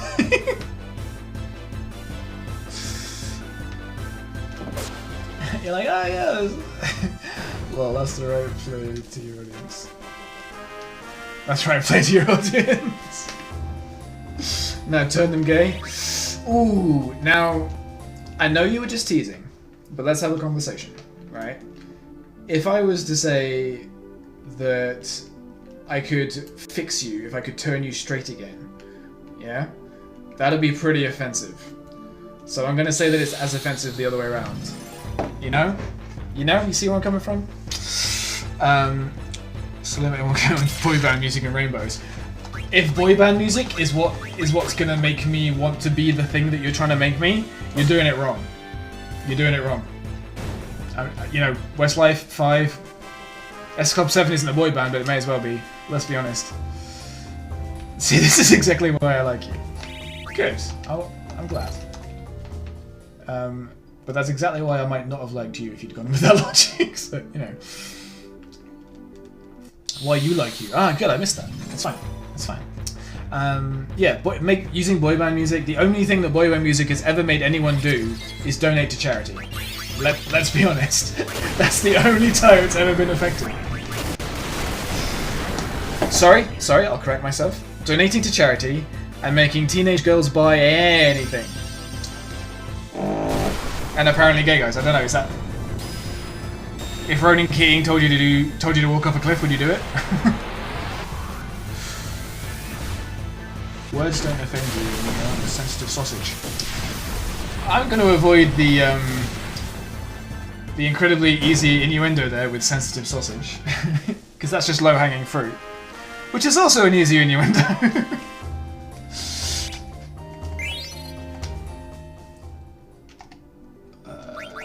I have lost track of what's Guanin with Amaranth. My beautiful ginger Rastafarian. Ugh, 170? Oh, I've got 96 though, so that's not too bad. And he gets double from everything. Alright, let's do the countdown. Maybe not Ronan. You know what I mean? So it's distracting you. No, dude, it's cool. I appreciate the distraction. Because honestly, if you guys weren't talking to me, I'd be at the same point, but feel like it had been 3 times longer. So, distract away, distract away. Look, we're level 52. I've almost learnt Return Magic. That's a good day. That's a good day at the office? Question mark. Oh lord, a triple entendre. A triple entendre. That's something that has 3 different meanings. One of which isn't rude. No, 2 of which aren't rude. It wasn't a triple entendre, it was me using a double entendre to describe away a different double entendre. A triple entendre would be one thing with 3 meanings. I said 2 things, each of which had 2 meanings. Yeah, I can't spell that. What entendre? Man, Google it. Even Google doesn't know what I'm on about. I hate that, when you're trying to look up a word, and you're getting it so wrong that even Google doesn't know. You're like, oh come on, it's not that far away, is it? And then you look at the real word and you're like, oh shit, yeah, I can see why you were like, dude, what are you on about? Glad to be of help. 2 aren't rude? Yeah, it would be a triple entendre. So double entendre just means something with double meaning, right? So a triple entendre is something with 3 meanings. So it'd be one thing with 3 meanings.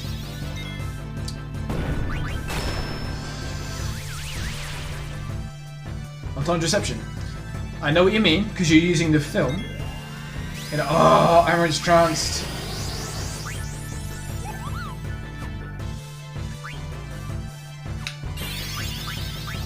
He looks so badass when he's tranced. Yes. Turn around every now and then. Anyway, a quadritendre. No, it would just be a quadruple entendre because you're not. It's not fuck, what's it called? It's not a compound. It's not a compound. So you're not. It's not a tritendre and it's not a dutendre. It's a double entendre. So it would be a quadruple entendre. Also, inception doesn't mean something inside something else. I know you're talking about the film there. So sorry if you just joined us. I'm just correcting everything. But yeah, inception is just the idea of putting an idea in someone's head. No, yes, yeah. It's when something first is put into something. So, like, an idea can have an inception, but also, like a process could have an inception as well. Anyway, I'm going to shut up about that bit. I know exactly of this pain. I also dislike autocorrect. That's too many entendres. Yeah, I mean, one's enough, right? No, a quadruple entendre would be one thing with 4 meanings. Any of which could be rude, I guess. Did you know that double entendre is not a French term? We made it up to make it sound French, but it is not. So you can ask a Frenchman for a double entendre, but you'll be lucky if he gives you one. thought I was smart till I came here. Christ, God. Nick, I'm sorry, man. I'm sorry. This is just me as a human. I can't change what I am. I sort of don't want to. I don't want to make you. I don't want to make you feel dumb. But thank you so much for the sub on YouTube. I appreciate that. That means you can watch this video all over again in about 16 hours. Really, faux French? Yes, it is. Although faux is actually French. Yeah, it is faux French.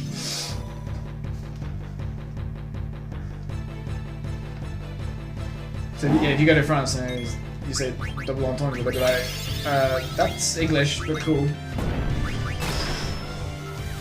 Except it'd be in French, they say, c'est anglais, mais c'est cool. Ah, tu veux parler français aussi? Not to sound creepy stalker, like, but you look exactly like I pictured you. What, you mean bald and beardy? It's not hard to make that connection. Also, what are you doing picturing me? What's that about? Hey? Hey? I mean, you're gay, so that must mean you fancy me, right? Sorry, that's... In case it wasn't obvious, I was being sardonic. Because that's that thing that people do that's bad. I was being sarcastic. I've never even seen Inception. I'm just jumping on a meme wagon. Ugh! Get off that wagon and take a bike, bruh! I was looking through your videos, obviously. Thanks! The more that you create a pathway on my internet stuff, the more it looks like I'm good at shit. Petite. I think that response makes me... that would mean one small. So un petit peu would be a little bit. Or just un peu. So un peu is the bit you're looking at. That's a part of something. So, in fact, un petit would be a masculine singular small, which... So... One small man, but no, it'd be a male small, so yeah, just be like, I speak one small English would be what we would hear the other way around. So yeah, un peu, P-E-U, un peu. Je parle un peu de français or un français un peu? Ooh, I don't know. Need to check on my way round. My way roundiness of my words. Syntax, that's the one. Let me check my syntax. S-Y-N-T-A-X, look it up!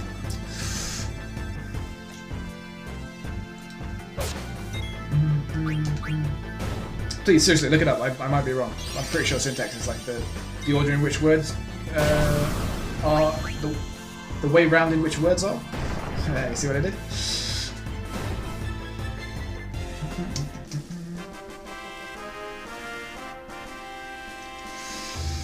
Okay, learn something. Nope. All right. How close are you to the next learn something? Okie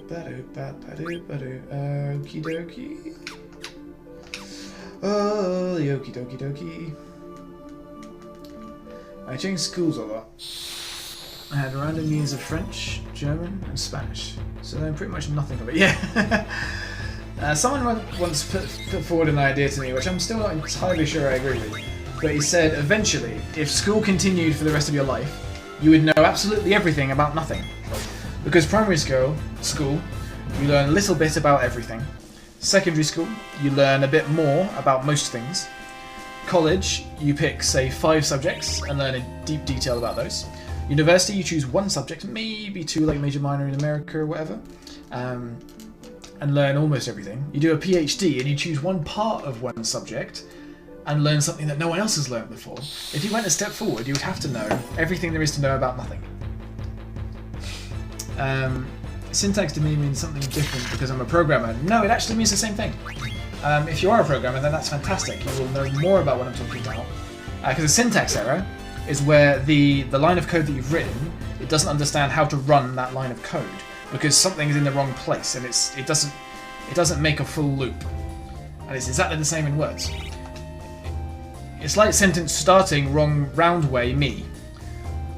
Yeah, I would run a verbal syntax error doing it that way around. But if I say me starting a sentence in the wrong way or order or whatever I said, it's the same thing. Yes, I 100% agree with this sentiment. Education needs quite a massive overhaul. I mean, I wasn't saying the school system's broken, it was more just a thought experiment. But you're right, the school system does need an overhaul. Which actually has been happening, which people haven't been talking about. Because I was a primary school teacher, and I'm now an adult teacher, which might be where all of this me being irritating is coming from. But they're now doing assessment without levels. So that means that it's not like that kid is a B, or that kid is an A. They have... And basically they've given schools free rein to decide how they grade their kids without levels. And one of the great things that's come around is basically there's a huge list of all of the different key things that kids should be able to do, and you just tick off when you first learn it, when you can do it for yourself, and when you've done it multiple times, or something very similar to that. And so it's not just you've got an A in maths, it's I can subtract numbers from numbers that are bigger than it, I can divide by fractions, or I understand what a fraction is, I understand fractions that have 5s in them, and it breaks it down into all those little learning blocks, and you either get a tick on that thing or you don't, and then at the end they go, right, these are all the things you can do, these are all the things that you've learned once but couldn't recreate yourself, these are all the things you didn't learn that you struggled with, and that's how they say, right, this is how good you are at X, Y, and Z. That does make sense, just the wrong order of things. Never given it much thought in regards to just English. Yeah, it means exactly the same thing.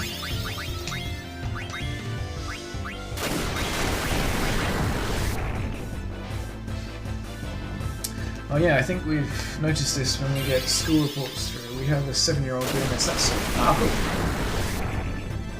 Only because I'm interested, not because I'm trying to be ignorant. Is that adopted 7-year-olds, or is that a...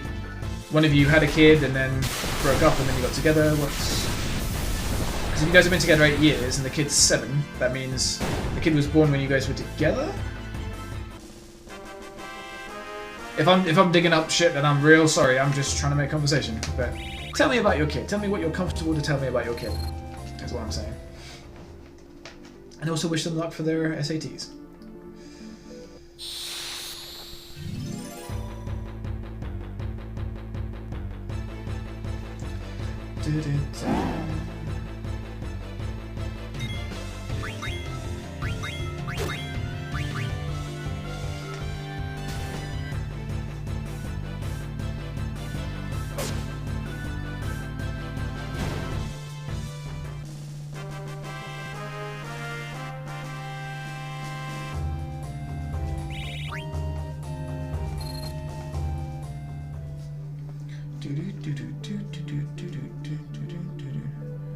Man, you were dick smart, would you?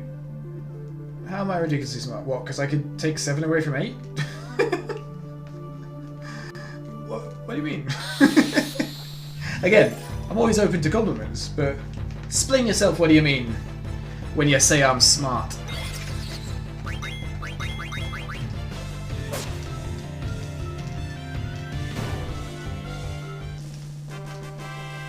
Bonus points if you can tell me what poem I was sort of mimicking there, and who it's by as well. If you can give me who it's by, I'll be very impressed, because I can never pronounce his name.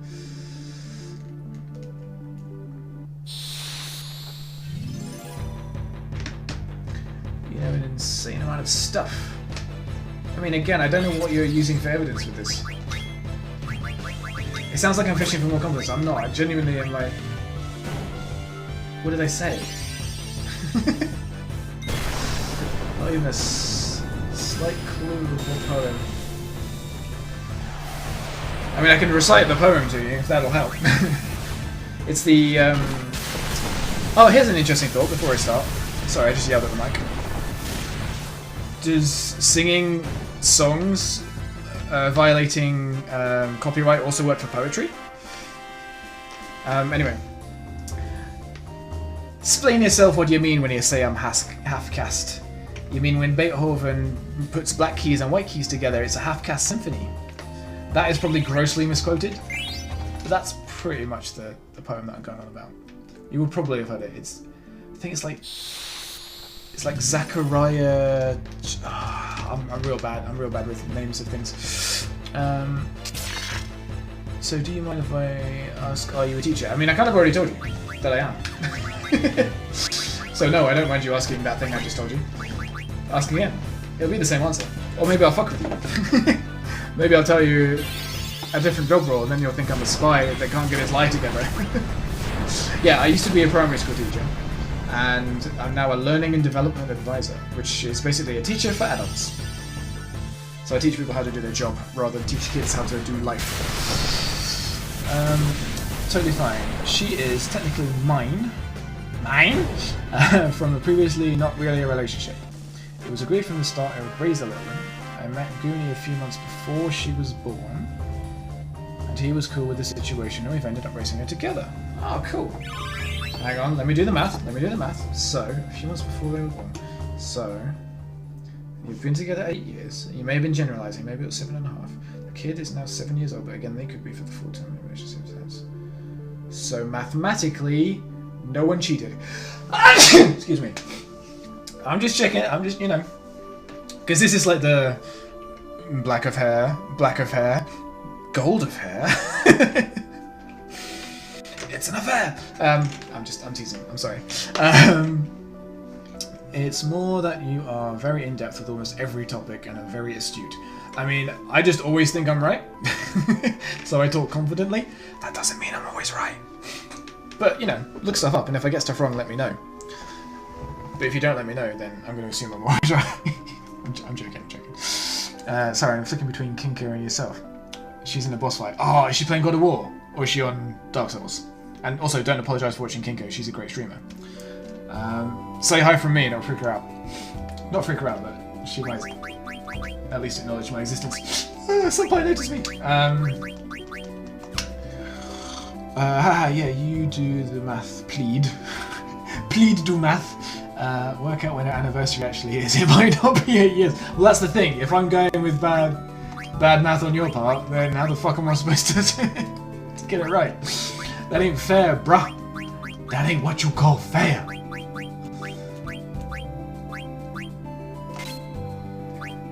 Oh, this heart's hard. I'm going through. Guys, we're almost there. Like, I've only got to do like a 60 and a 20 and a 10 or something. We're gonna be super done. I really appreciate you guys hanging out with me. This has been great. And I've learned a lot about you guys as well, which is fantastic. This is how I want to talk about. You worked out the math. Yeah. I can't not. If there's math to do, I can't not work it out. It's a compulsion. Which I don't think is a bad thing, but... Just say it all with confidence, nobody will question you. Yeah, that's dangerous though. I realised what I said. I was kind of kidding. Kind of not. But then I realised that I was being arrogant, and I go back and I'm like, I should check that. Because check yourself before you wreck yourself. Before you intellectually wreck yourself. But no, it's really dangerous to not question someone just because they're confident. Question everything. Question everything.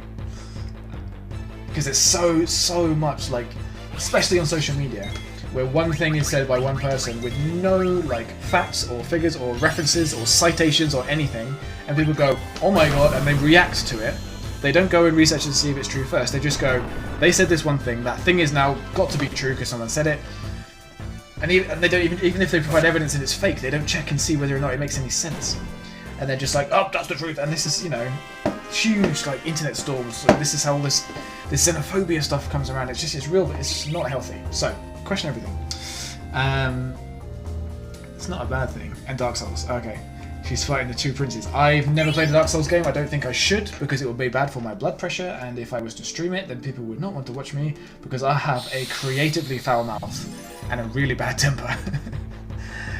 So I only play games I've already completed. Because I know how to do, and then I don't yell, everyone's happy. There's nothing worse than being trapped listening to someone who's yelling in a bad mood. I mean, let's not go there, but yeah. I have an unnerving obsession with Dark Souls 3. Why does that unnerve you? If you're obsessed, surely you like it. If you're worried about it, you would stop. Or is it like cigarettes where you go on? I mean, you can stop smoking. It's actually relatively simple. You just don't smoke. But you have that compulsion, and you just have to fight it. And you have to have strength. So it's not difficult, but it's not easy. There's a difference between those two. Something that's easy means it can be done with no great effort. with something that's simple, doesn't have too many parts to it, or is not very complex. Don't get me started on social media. Then I won't. I will not. Let's all not talk about that. Let's go back to talking about dicks. Stick with what you know, right? I want to hear this foul mouth of yours. I bet you're an amazing web of swear words. You have no idea. No, I mean, to be fair, a lot of the time it is just me saying fucking every possible different tense and form. Like, you fucking fucked up fucker of a fuck's like, fuck off, you fucking fucked up fucker of a fuck, like all that, you know. That's not creative, let's be honest. Let's be honest.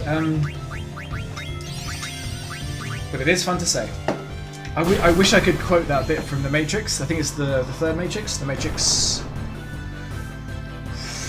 3? What's it called? It's Matrix Reloaded, and Matrix... It's not Revisited, that's the behind the scenes. Revolution. Matrix Revolution. Where he's like, I know all languages, but the one that's best to... French is the best to curse with. It's like wiping your ass with silk. And then he goes, blah, blah, blah, blah, blah, things that I don't know. And I want to learn how to do that in French. Apparently, French is good to swear at. I think it may be my Glaswegian upbringing. So I'm from Glasgow. You could never tell because I have a super posh, irritating southern voice. But I was born and raised in Glasgow for about 12 years. And then my dad changed jobs. And we moved down south, which is a fucking 10-hour car drive. We had to move house and we didn't have a moving van for most of the stuff. So that was like 4 or 5 trips back and forward. That was hell as a 12-year-old. It's hell as an adult. I can only imagine how my dad felt. Hats off to him for sucking that up. Yeah, so I'm Glaswegian, and that might be where because if you've seen some of these like guys that play like Overwatch and stuff, and the way that they swear and the things that they say, that your sister comes up a lot when Scottish people are insulting you online. Like, it's no your mama jokes. It's like, you smell like your sister's fanny and stuff like that. And it's just, I don't know why sister comes up so much. Because like everyone at some point had a mother. I know obviously life is complex and people ebb and flow from life, much like the tide. But is that true? Because I know obviously you get test tube babies, but there was still an egg that was fertilized and that came from a woman. Yeah, the science checks out on there. Can you artificially inseminate a synthetic egg? I don't know. Lads, help me out. Google whether synthetic eggs are a thing, and whether any human has ever successfully been conceived that way. That's not the right thing, though. You're totally right, though. Question everything. People infuriate me. I can't stand looking at the utter nonsense some people share around Facebook, and then I'm the bad guy for putting it out. Yeah, people don't like it because they're embarrassed, because they realise that they've so fervently and so with such zeal have gone and attacked this thing, and then they realise they're wrong, and they get to this situation, and this is a thing actually. This is why like people who believe in conspiracies are much more likely to believe in all conspiracies, even if it has much less sense than the one they started with. Is that people go into the situation where they go, right, I've believed this thing for so long, I can either unlearn this thing and all other associated things and accept the embarrassment of having to go back on all of the things that I said and how fiercely I defended it, or I can lock down and I can try and call into disrepute the person who said that it was false. And it's much easier for us as humans. We much prefer that way of doing things. To say, no, your evidence is wrong. And we build up, because we don't like knocking things down from the bottom, because our belief system is built from the bottom up. And if you try and take out under those core beliefs from underneath, instead of that, we just try and build other things around it to get around the thing that the person is showing us that disproves this one thing. It's much easier for us as human beings to do that way. Why no moving van? I think there was for like the big furniture, but then we just couldn't afford it, man. This was like the late 90s in Scotland, and it's not like I'm very grateful for the upbringing I had. We never wanted for anything as kids, but we didn't have any luxury, anything like that. So I think having 2 moving vans, or like having like for that distance, like a moving van from Glasgow to Southampton, Even if you can afford one, that's got to be expensive, you know? Anyway. I'm not sure if that is a thing. I know that you don't technically need the sperm. Is that true? Can you synthesize sperm? I'm fairly confident this is a thing because I remember the surge of posts about we don't need men anymore. I think maybe you're... Again, please correct me, but I think that was just that they didn't need the man, they just needed the sperm, because that was when the whole artificial insemination, what's the word for it? That is VF. Is it VF? No, IVF. IVF.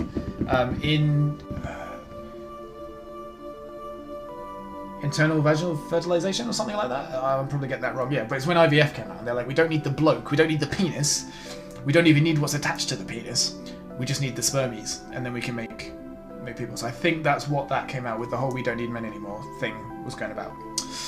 Yes, let's. Dark Souls 3 is actually a really good game. It's very hard to learn, but when you do learn it, it becomes much more fun. Yeah, I know that there's that like adrenaline buzz, yeah, absolutely. It's like an onion that keeps giving. What makes you cry? Every time I learn something about that game, it keeps peeling. Oh, it's got layers. It's like an ogre. No one ever flips it. No one ever is like, onions are like ogres. They have layers. I'm gonna start doing that for now. People won't know what the fuck I mean. It keeps screaming weapon as much. It's like to keep it cool, but I actually rage a lot more in Minecraft. What do you rage out of Minecraft? Is it just dying when you had loads of good stuff on you? Because I know that feel, man. I know that feel. Sorry, lots of text. Also, what am I Googling? I can't even remember anymore.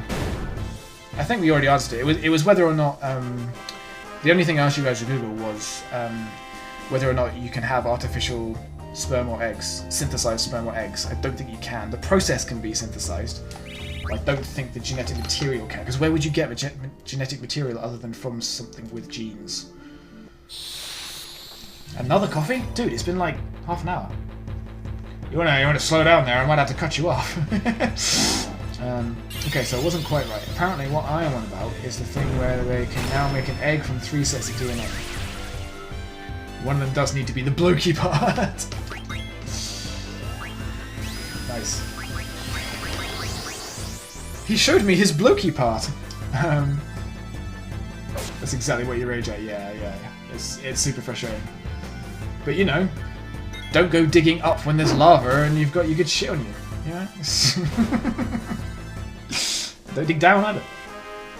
I don't put a timer on my stuff. I was over 1,000 blocks away. I ain't gonna get back to that anytime soon. Sorry, I don't know what you mean there. Don't put a timer on my stuff. I was over 1,000 blocks away. I ain't gonna get back to that anytime soon. I don't know what you mean. I'm sorry. Please help.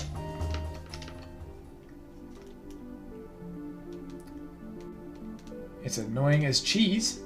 Does cheese frustrate you? Do you find that cheese has a negative impact on your life? Is it that it's delicious but you shouldn't eat it because it's made of stuff that's supposed to turn a baby cow into an adult cow and humans can't process that properly? Or am I going too deep? That's what the ladies say. Wait, that's not a compliment. And people say I'm slow.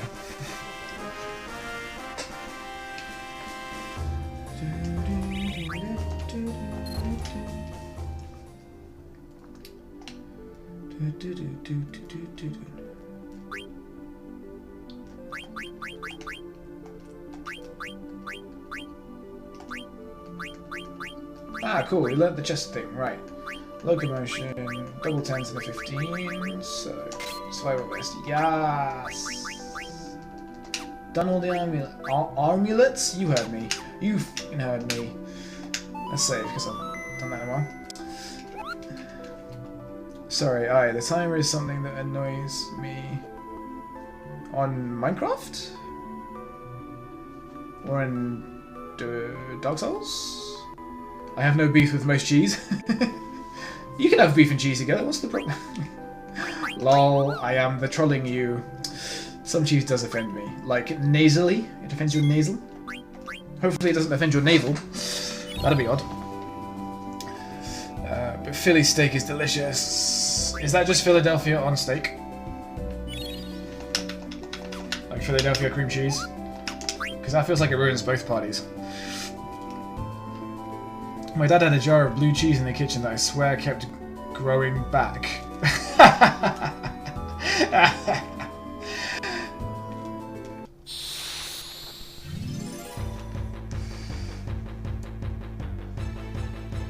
Damn, boy, I'm liking where you're going with this. It greatly warped my views on cheese. It's a lie! It baffles me that maggot-filled cheese is a delicacy. Is it, or do you just mean Swiss cheese? Because Swiss cheese, it's not maggots, it's pockets of air. Or is there actually a cheese where there's maggots inside? That was a good one. Hey, there's that third cheese joke that everyone knows. That joke was cheddar, mate. Oh, you are so punny. Don't, man. There's my friend Jeb, who is also one of my followers. We have pun battles a lot, so I have to stay on edge. I'm kind of practicing with you guys because I need to keep my edge so I don't lose that next pun battle. Nah, for real, there's a cheese that exists that has maggots in it. Ah, oh, dude, that actually isn't too bad. I mean, so here's the thing: eating insects is totally okay, and a lot of countries do it, and a lot more countries should do it. Oh, that sounded like a crash. A lot more countries should do it because it's a really great food source that's not going anywhere. It's high in protein. Obviously, there's smaller quantities, so you need more of them, but they're great, and you should eat them. Maggots are just the pupa form of invertebrate slime, and they're totally edible. Like Wichita grubs in Australia, they're just big maggots. The issue is where those maggots have been, what those maggots have been on, how clean they are. Because you know, flies, they basically vomit on all of their limbs, and they spend most of their time in literal shit. And they laid those maggots. That's one of your issues. So, if you can get some sort of artificial breeding thing to make your own maggots, and then just germinate. I don't mean germinate. What do I mean? Gestate. That's the word. Gestate them inside the cheese. That's totally okay. That's totally fine. And then you get some really fat, creamy maggots, I would imagine, without any of the, cholera. And then that would be a very high protein, very high calcium little meal you'd have there. You do come up with some cracking puns in Kinko's chat. Oh yeah, sorry Gunnar, I forget that we... That sounds really rude. I forget that we know each other. Yeah, you know I'm on... You know I've got the skills. I do concur with this outlook. Bugs are fine to eat. It's just that people are weird about it. Yeah. Same with breast milk. Why is it so much weirder to drink human breast milk than it is to drink cow breast milk? I don't get why people are weirded out. I mean, I'm not saying... I mean, I am saying that we shouldn't drink cow's milk because biologically it's just not good for us. But, people can drink it, they don't die. Fine if you enjoy cheese and milk. I mean, I probably had some milk the other day, just by accident, But don't be so grossed out about breast milk. I don't understand why the female body has all of this, shame and, grossness about it. Because that's literally what it's for. It's literally to feed humans. That's that's why it exists. The whole breast, mammary gland, milk thing. That's kind of the whole point, If nothing else, that's what boobs are for. No matter what people tell you. However, sucking on a cow tit, that shit'll get you locked up. I don't remember the exact details, but it's some sort of condition in which a certain fly can break through the crust and lay their eggs to become maggots. It's a huge black market for fake versions where they're just straight up shoving maggots in cheese. Of all of the underground black market stuff that goes on in the world, that's one of the lamer ones. There's people sewing bags of cocaine into the stomach of blind children and then sending them in airplanes. That's awful. That's horrible. That's horrible. But this is proper villain stuff. Putting maggots in cheese. That's not the cool criminal. I mean, it's not cool to put cocaine in children's stomachs. That's coming out wrong. But you know what I mean. If you saw an episode of Daredevil, the maggot cheese episode, that's the one you skip, you know? That's not interesting. No, actually, it is interesting. But it's lame. It's definitely lame. Fight me. I've always said that weird people are pioneers. I'm going to flip it a bit. I'm going to say that pioneers are always weird people, but not all weird people are pioneers. You know?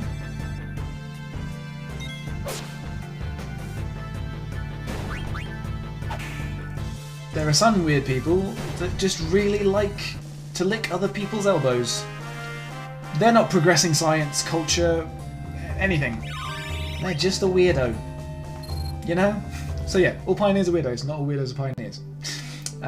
Clearly back in the day it was a pervert who sucked on a cow titty and like damn, that's pretty good. I like that you almost wrote damage, but still didn't have the end. Like damn, that's pretty good. Yeah, did you see, what was that advert? I think it was for one of the milk, obviously it was for milk, but anyway, there's a milk advert. It was like, how did milk come about? Was it one brave pioneer? You see like a guy like crawling along with a bucket. It's like, was it chance or a word of God or something? And then you like, so like, milk me, like come down from the sky. And it's like, however it happened. Craven, I think maybe it's the early Cravendale stuff. I don't know, man. I don't know. I also a little bit don't care, but yeah, exactly. Preach, brother. Right, coffee. Seriously? Is it just that you didn't go for your coffee earlier, or is this another coffee within fucking 8 minutes? I mean, I don't want to coffee shame you, man, but I feel like you got a problem. I feel like you got a problem there, bruh. I wondered a question the other day, which I forgot to look up, but I'm going to do it now. I wondered if there was some sort of fancy market for animal colostrum products, as in made from the colon? Colostomy? Yeah. To do with colon, right? I mean, hot dogs are lips and arseholes, but I don't know about colons. You can get offal and stuff like that. The low pork sausages, those ones you'll probably find some colons in, but maybe I'm misunderstanding colostrum, I don't know that word. Mundane, and surprised I haven't noticed it before. It's a bodybuilding supplement, because of course it is.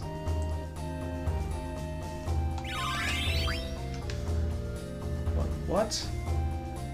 What, animal colons are put in bodybuilding stuff? He didn't go for the previous one, you were distracting. Oh, well, I'm sorry for creating engaging content. I'll stop, shall I? That's cool, man. I'm sorry for distracting you on your coffee run.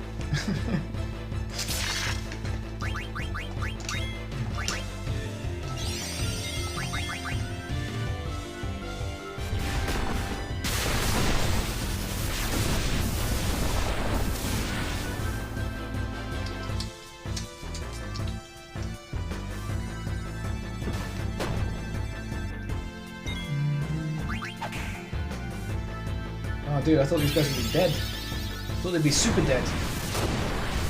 I mean, they're about to be, let's be honest. Thunk. Ha! You played yourself, and you dare. Yeah, boy. Okay.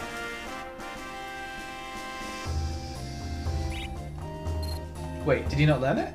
Or did he already learn it and I'm just an idiot?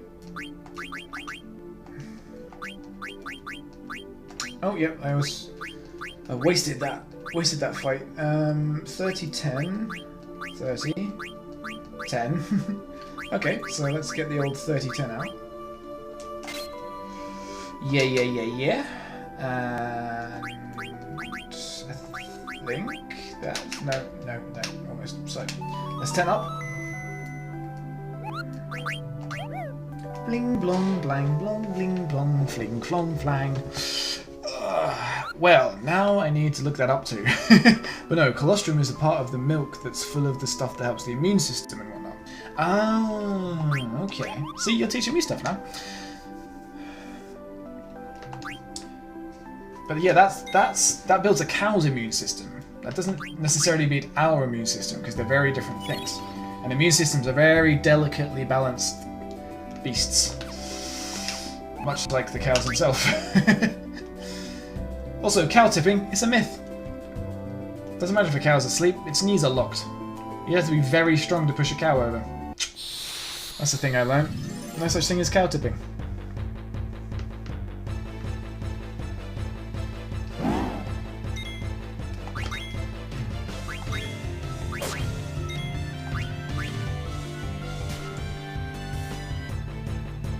So why has the bodybuilding stuff got the colostrum in it then? Do they think that they're gonna be immune to weakness?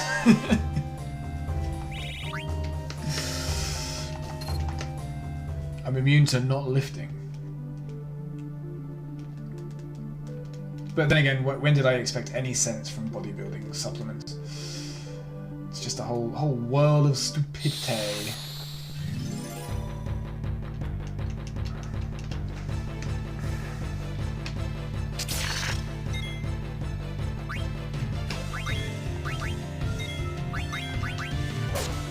Thunk. Thunk.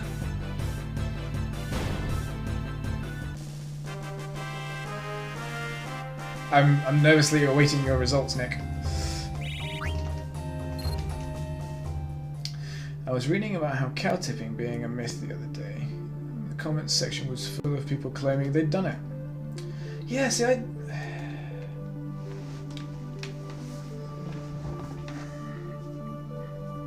there's got to be some science somewhere that shows us whether it's possible. Just because someone might find it hard doesn't mean it's not. I mean, pushing a cow over is not impossible. Yeah? If you drive a Land Rover into a cow, that shit's toppling, right? But it's whether a human being can push it over just because it's sleeping. That's the thing. And a bunch of other people explaining it was a thing country folk do to mess with city folk. Yeah, like in Australia they warn you about drop bears. Like koalas that will fall out of trees and just murder you. There's all sorts of stuff. And in Scotland, when American tourists come over, they'll warn them about the wild haggis. You know, that sort of shit. So maybe that's those people keeping that alive and be like, no, it's definitely a thing. So yeah, I can definitely see that being true. Definitely see that.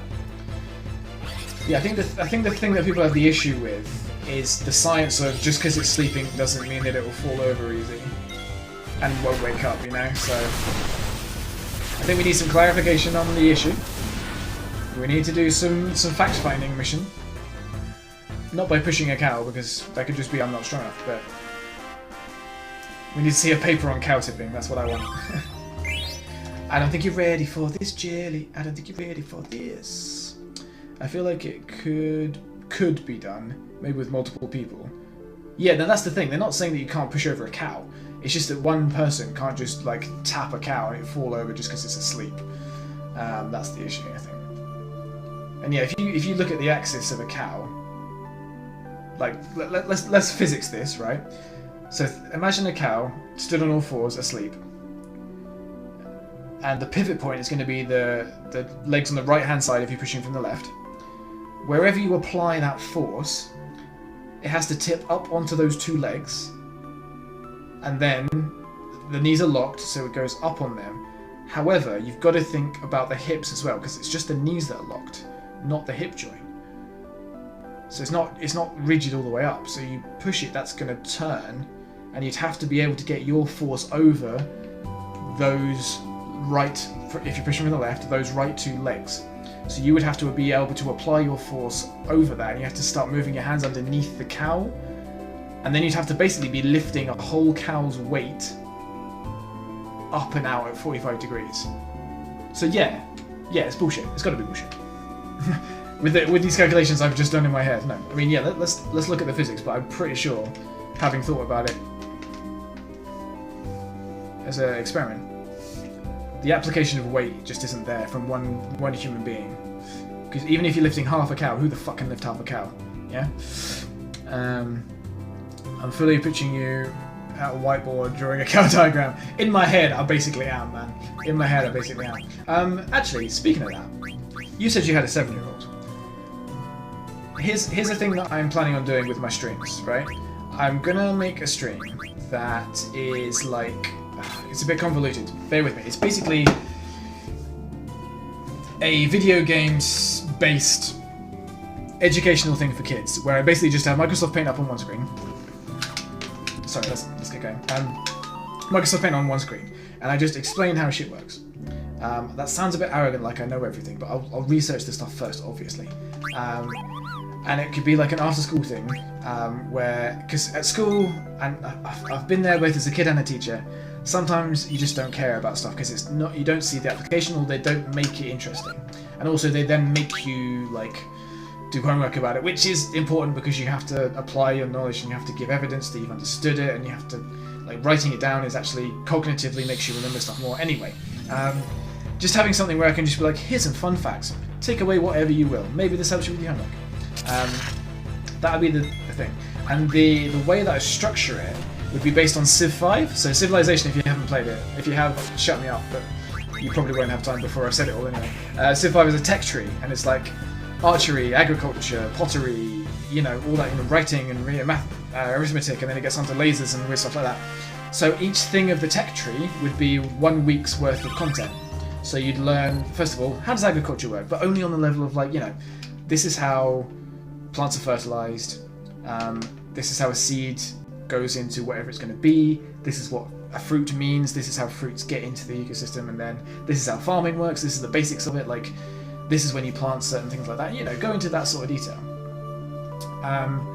And then you move on to say pottery. Okay, this is how pottery works. This is the science of it. This is like the cultural aspect of it, and this, you know, and look at it at different aspects and explain how things are. And the idea is that we're all together learning how to like rebuild society.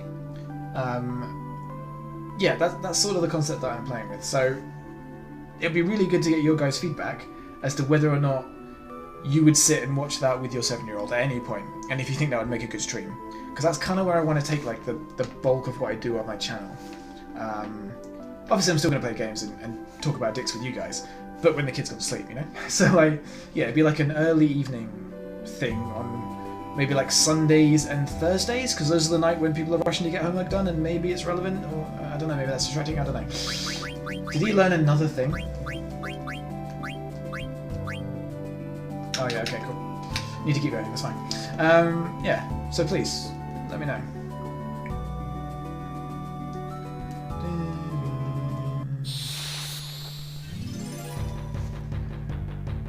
Sounds legit really good. If that's honest, man, then I appreciate the feedback if it's terrible, because if I'm gonna make something shit, I'd really love you to tell me that before I make the shit thing.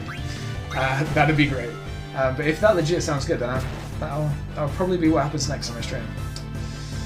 We get the Ultra House Club, yeah. This is the NSFW or NSFS, not safe for school, or just not safe. It's just the not safe stream.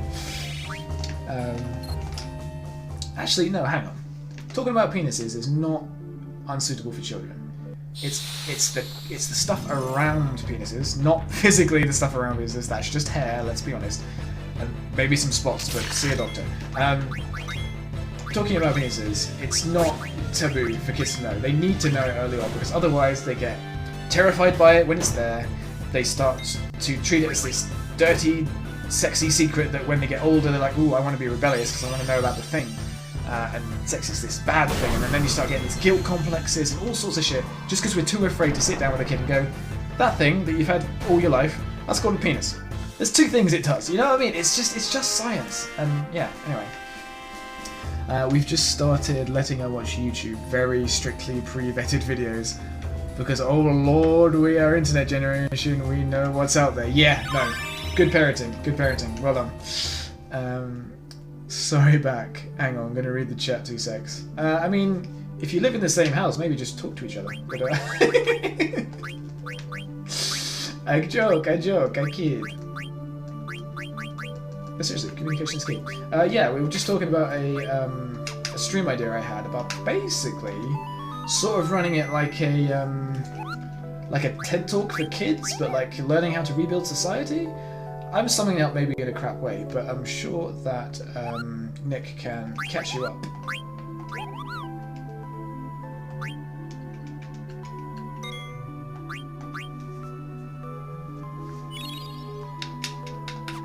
Oh yeah, we also talked about cow tipping as well, but you know.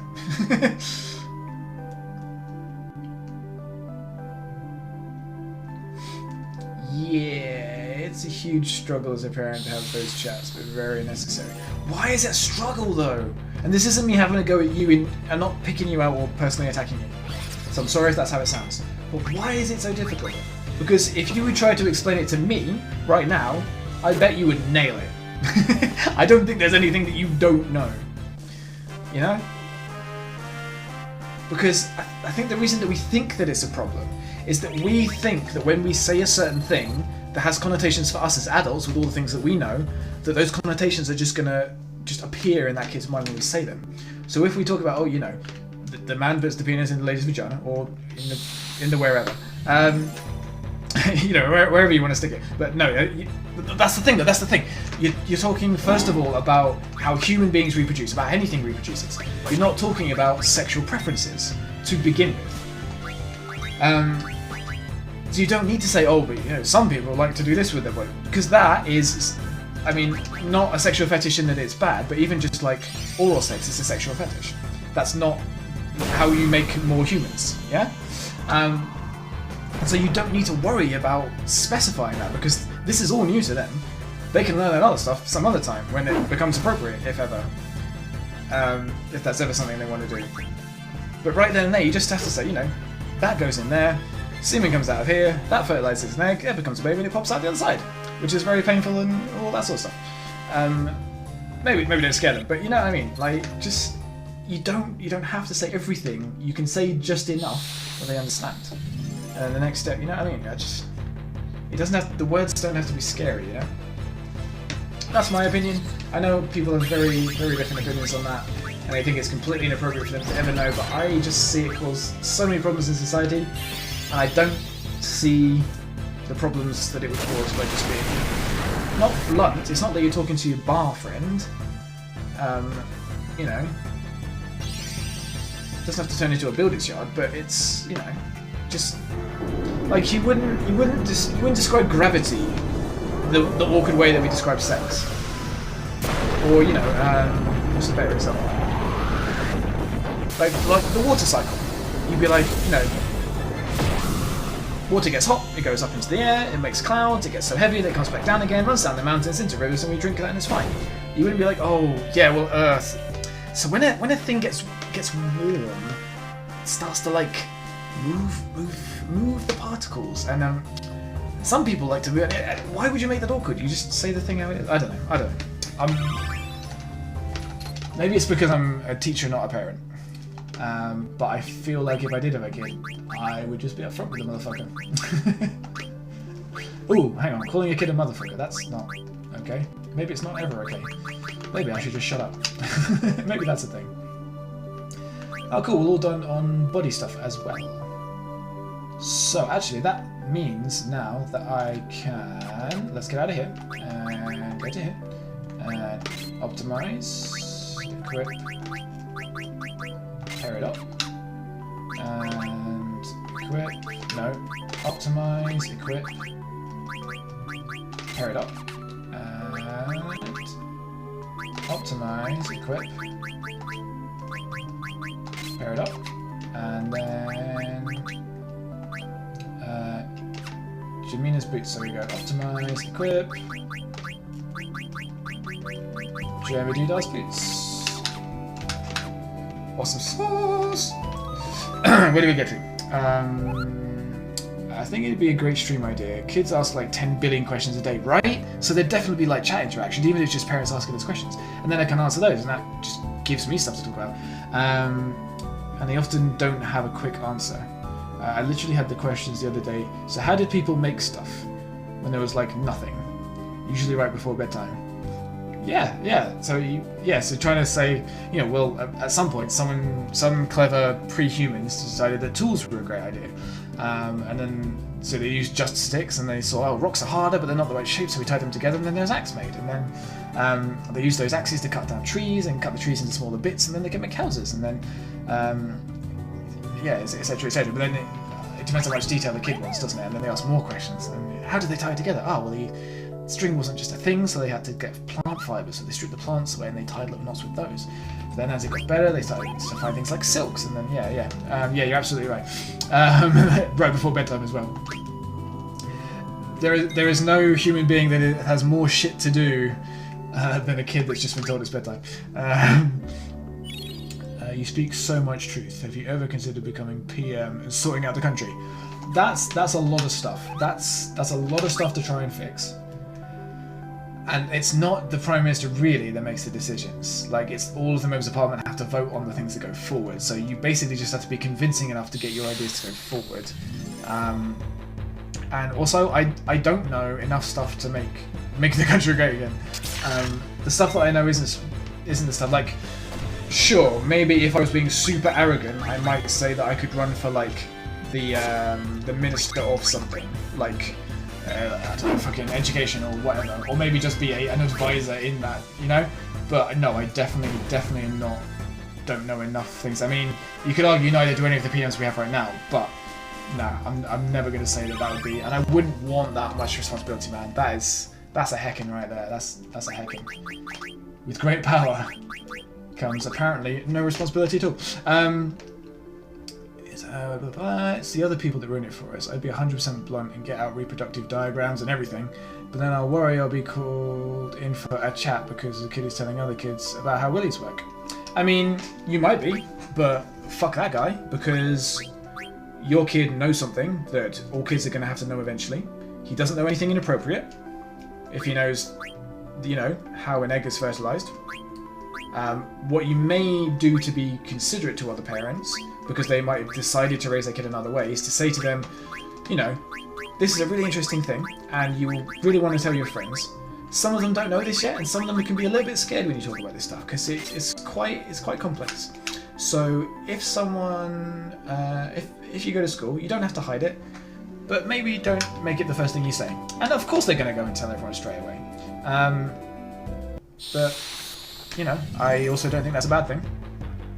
And if they have a chat, what can they do? All the kids already know now, so you can't go back and undo it. They're not going to kick your kid out because it's not your kid's fault. It's not bad parenting, unless you specifically like, now this is, you know, this is how you give a blowjob, then that's bad parenting, you know? So as long as you're not on that line, you can just go, well, actually, I told my kid in the right way. If those parents had told their kids in the right way, then this wouldn't be an issue. I don't know, I'm just quite cold in that way, but yeah, fuck them.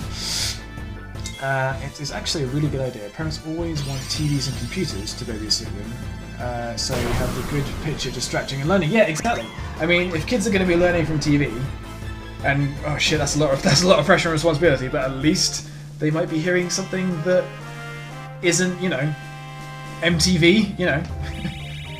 Even if I'm wrong about stuff, you know, at least I can go and correct myself, or you can go and look, you know, oh, I'm not sure on that answer, let me look it up, and then, you know, it's prompting you guys to look stuff up. But if they're just watching, you know, Beyonce yell at you and shake her ass, then Beyonce's done a lot of good. I'm sorry, I don't want to attack people individually. I just picked a pop name. But yeah, it's got to be better, surely, to at least have a discussion. A discussion's got to be better than just consuming jiggling human parts.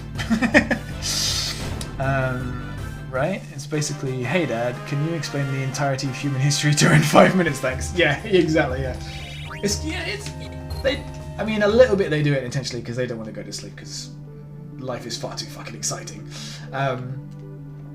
But it's because they don't know the question that they're asking. Because most questions they ask most of the day, you know, where's the milk? It's over there. Why does this hurt? Oh, you know, why does my finger hurt? Oh, because you cut it. Oh, yeah. They ask so many questions to try and understand the world that they're in, because they haven't been given a handbook and they don't know how to read yet. And they don't know that some answers are fucking complicated, like they... And, you know, they'll learn that. Of course they will, but... Yeah, you're right. They don't do it intentionally, but it can be very like, oh, you do not know what you're asking right now? It's like... But I love it that kids will ask questions with all the innocence in the world. Like, I think it... I don't know if it was my god sister or someone that I knew that's young.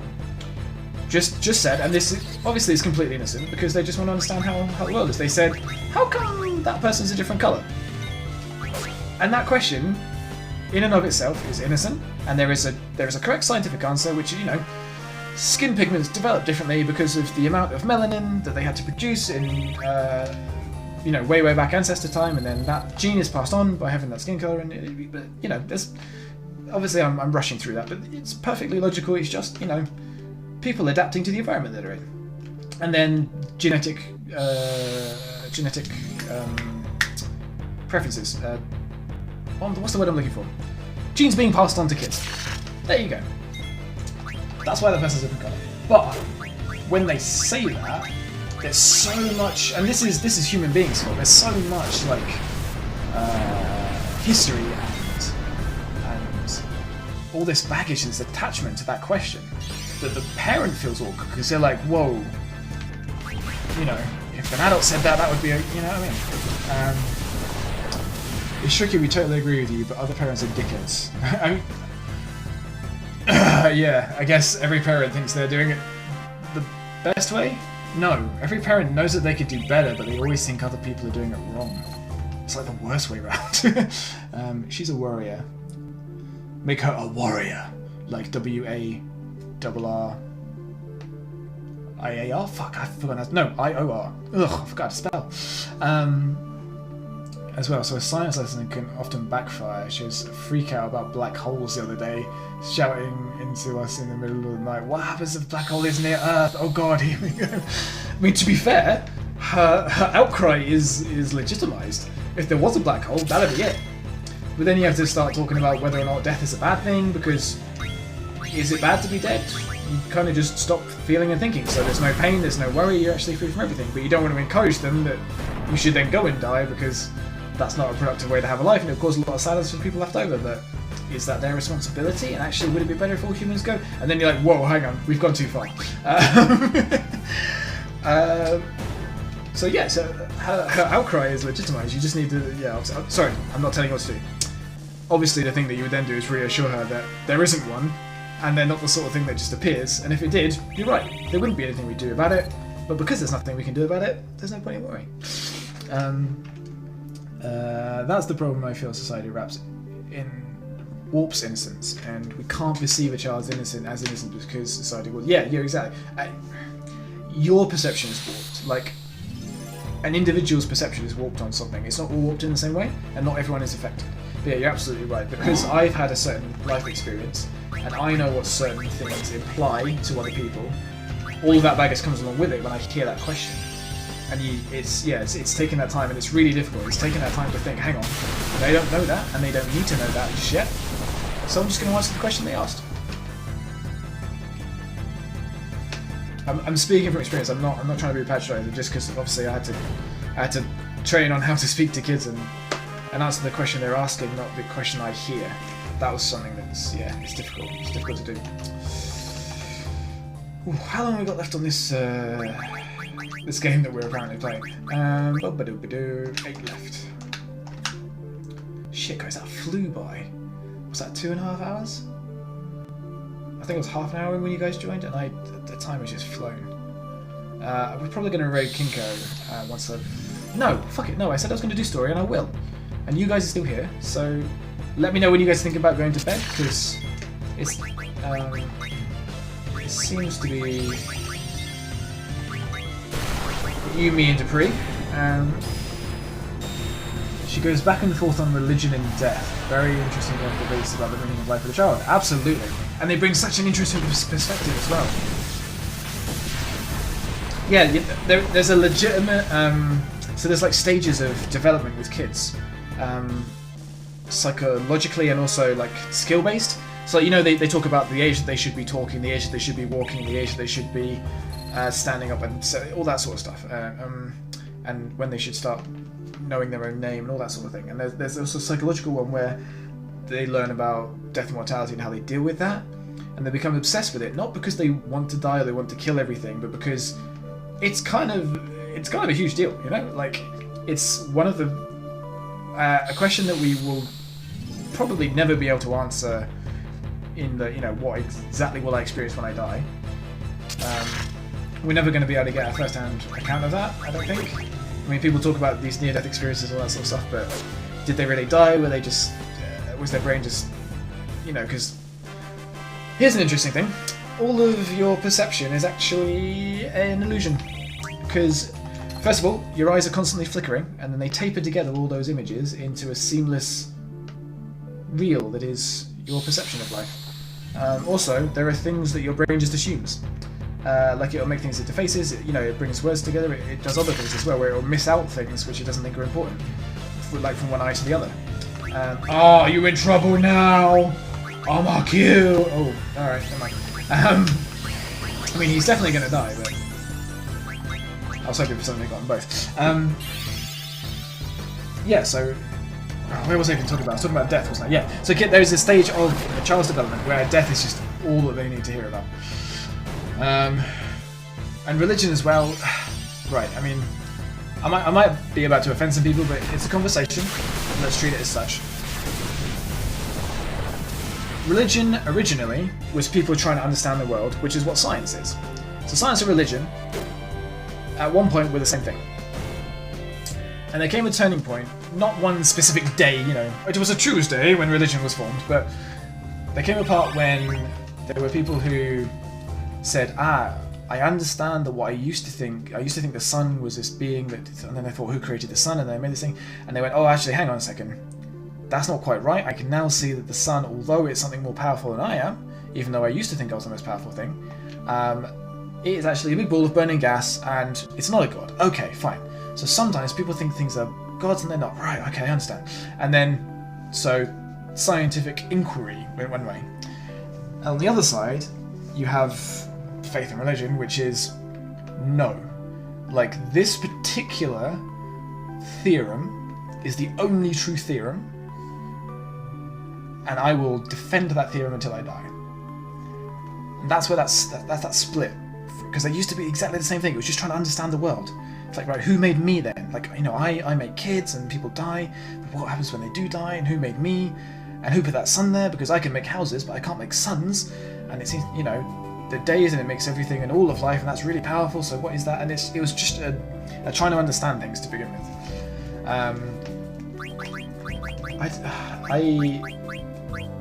I feel like, I don't know. I'm going to get myself in trouble, so I'm going to stop, because people get touchy. But again, should we really not talk about it? Isn't that what gives it its power, in that you're not allowed to challenge it? I don't know. While I'm on Twitch, I should probably keep my opinions to myself on that regard. It may well be a mistake leaving it to us. Our idea of an early night is before 4 AM.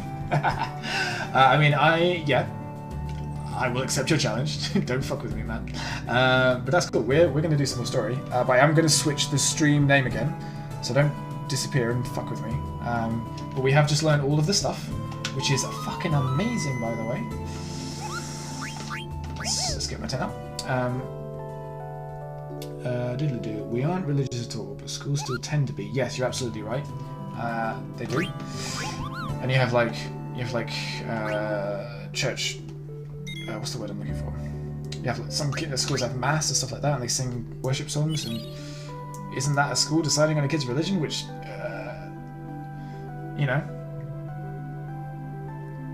I don't think schools should have religions, because let's be honest, a family first of all makes that decision for a kid if they're going to make that decision at all, and if they don't make any decision at all, then it's up to that person to find it for themselves anyway, and they should have the world open to them and be like, here are all of the religions, please research them, see if this is something you believe is true, and if it is true, fucking crack on, mate. But in school, maybe let's just sing Jamiroquai. I was like, no, not Jamiroquai, that's an awful song for a kid to sing. They're all about sex. Not just sex, but like lust. That's the difference. Sex and lust, different things. Also different from love. Public service announcement. Anyway, sorry. Schools tend to be, and they do all the religious festivals. Basically, teach it all as fact in the early years. The festivals are facts, as in people do celebrate those festivals, and they do those things. And I think it's important that you do understand that, because otherwise, every 25th of December, you'd be like, why the fuck are all the shops shut? Why is there a tree inside the house and the lights on the outside? Because that's very backwards. Someone has put an orange in a sock and nailed it to the front of my bed. What the fuck's going on? Someone explain. Did you guys get drunk? Hey, These aren't our things. Why have you wrapped these up in paper? Did you go out on the rob while you were drunk? What's going? So yeah, that's me basically stealing stuff from a sketch about how Christmas was made by a drunk guy. Yes, but they need to understand the festival. I know what you mean. You're saying like, oh yeah, Jesus did come back from the dead, which you need to say like this. Here's how the story goes. People believe this is true. Some people don't. I know where you're coming from. So we've tried to bring balance and let her make up her own mind and see if she believes. Yeah, absolutely. Just feel like, hey, this is another book. This is the Bible. This is another book. This is the Quran. This is another book. What's the Hindu one? I can't remember. I'm embarrassed that I don't know that. Look it up for me, please. What's the name of the Hindu holy book? The Torah? No, Torah is Judaism. Then there's the Necronomicon. An idea of heaven makes conversations about death more comfortable. Yes, and again, this is my opinion, but I think that's where heaven came from. They were like, what happens when we die? Oh God. What if I can still feel everything, but I'm just buried? And that's awful. No, there's probably a nice place for nice people. But what about bad people? Why do they get to come to a nice place? I don't want bad people in my nice place. And they go, oh, yeah, no, there's a nice place for nice people, bad place for bad people. And then, that's where I went. I agree with everything you've just said. Everything? That's dangerous, man. Sorry, I'm modding for Kinko, but listening. That's cool, man. You crack on. Keeping the stream safe. Right, let me just finish up what you guys have written. Oh yeah, the festivals and culture, sure. Like, we go on about the actual origins of Halloween rather than just let's eat candy. Yes, absolutely. And I think we should also bring in the pagan stuff again. Because people get funny about it, but let's be honest, when Easter comes around and people are eating bunnies and eggs, that's the fucking fertility festival. That's spring festival. That's, oh, everything's fucking now. That's the everything is fucking festival. Yeah, and in the winter it's the, oh thank God, we made it through the worst part of the winter. We can now eat all of those food stores that we were saving just in case we all froze to death and died. Froze to death and died? That's the same thing. Superlatives. Yeah, so talk about the actual fucking, those were brought to the Christian ones were brought to coincide with those so that they didn't get basically slaughtered for worshipping, for celebrating them in the first place.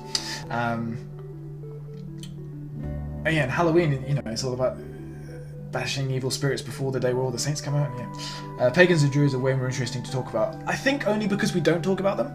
I think if all we knew was Druids and pagans, and someone came along and said, "Hey, there's this Jesus fella," you'd be like, "Go on." The Vedas, the Vedas or Vedas? Yeah, I don't recognise that word. That's probably why I didn't know it. What was the other one I was thinking about then? Does Buddhism have a book? Or is it just a lot of pajamas? I don't know. The Holy Crap We Survive celebration. That's exactly what it is. That's exactly what Christmas is. That's what Christmas is. Fucking love me Pancake Day though. I'll believe in that if I get to have if I get to have Pancake Day. Actually, no, that's another thing as well. Some stories from the Bible are true because there was, the pharaohs that they mentioned and the leaders, they existed. Nebuchadnezzar, real person. Also, I don't think there's many historians that would deny that Jesus was a person, because obviously the books were written, because here they fucking are, yeah?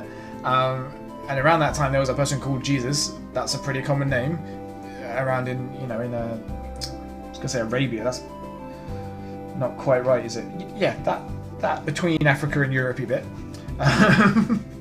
Geology. No, geography. Geology's rocks. Vedas isn't a word I've heard either. Yeah, no, but there we go, it's like a new thing. Right, sorry, I need to shut up for a second, just while I change the name of the stream. So I'm going to end this one. That's the grinding done. We're going back to the story. So just stay right there. Don't you move a muscle. That was... Oh, fuck.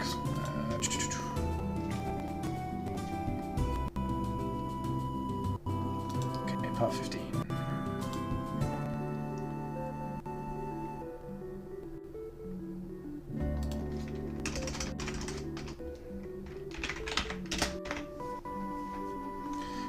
Update information. Oh, cack. I messed it up. I beansed it.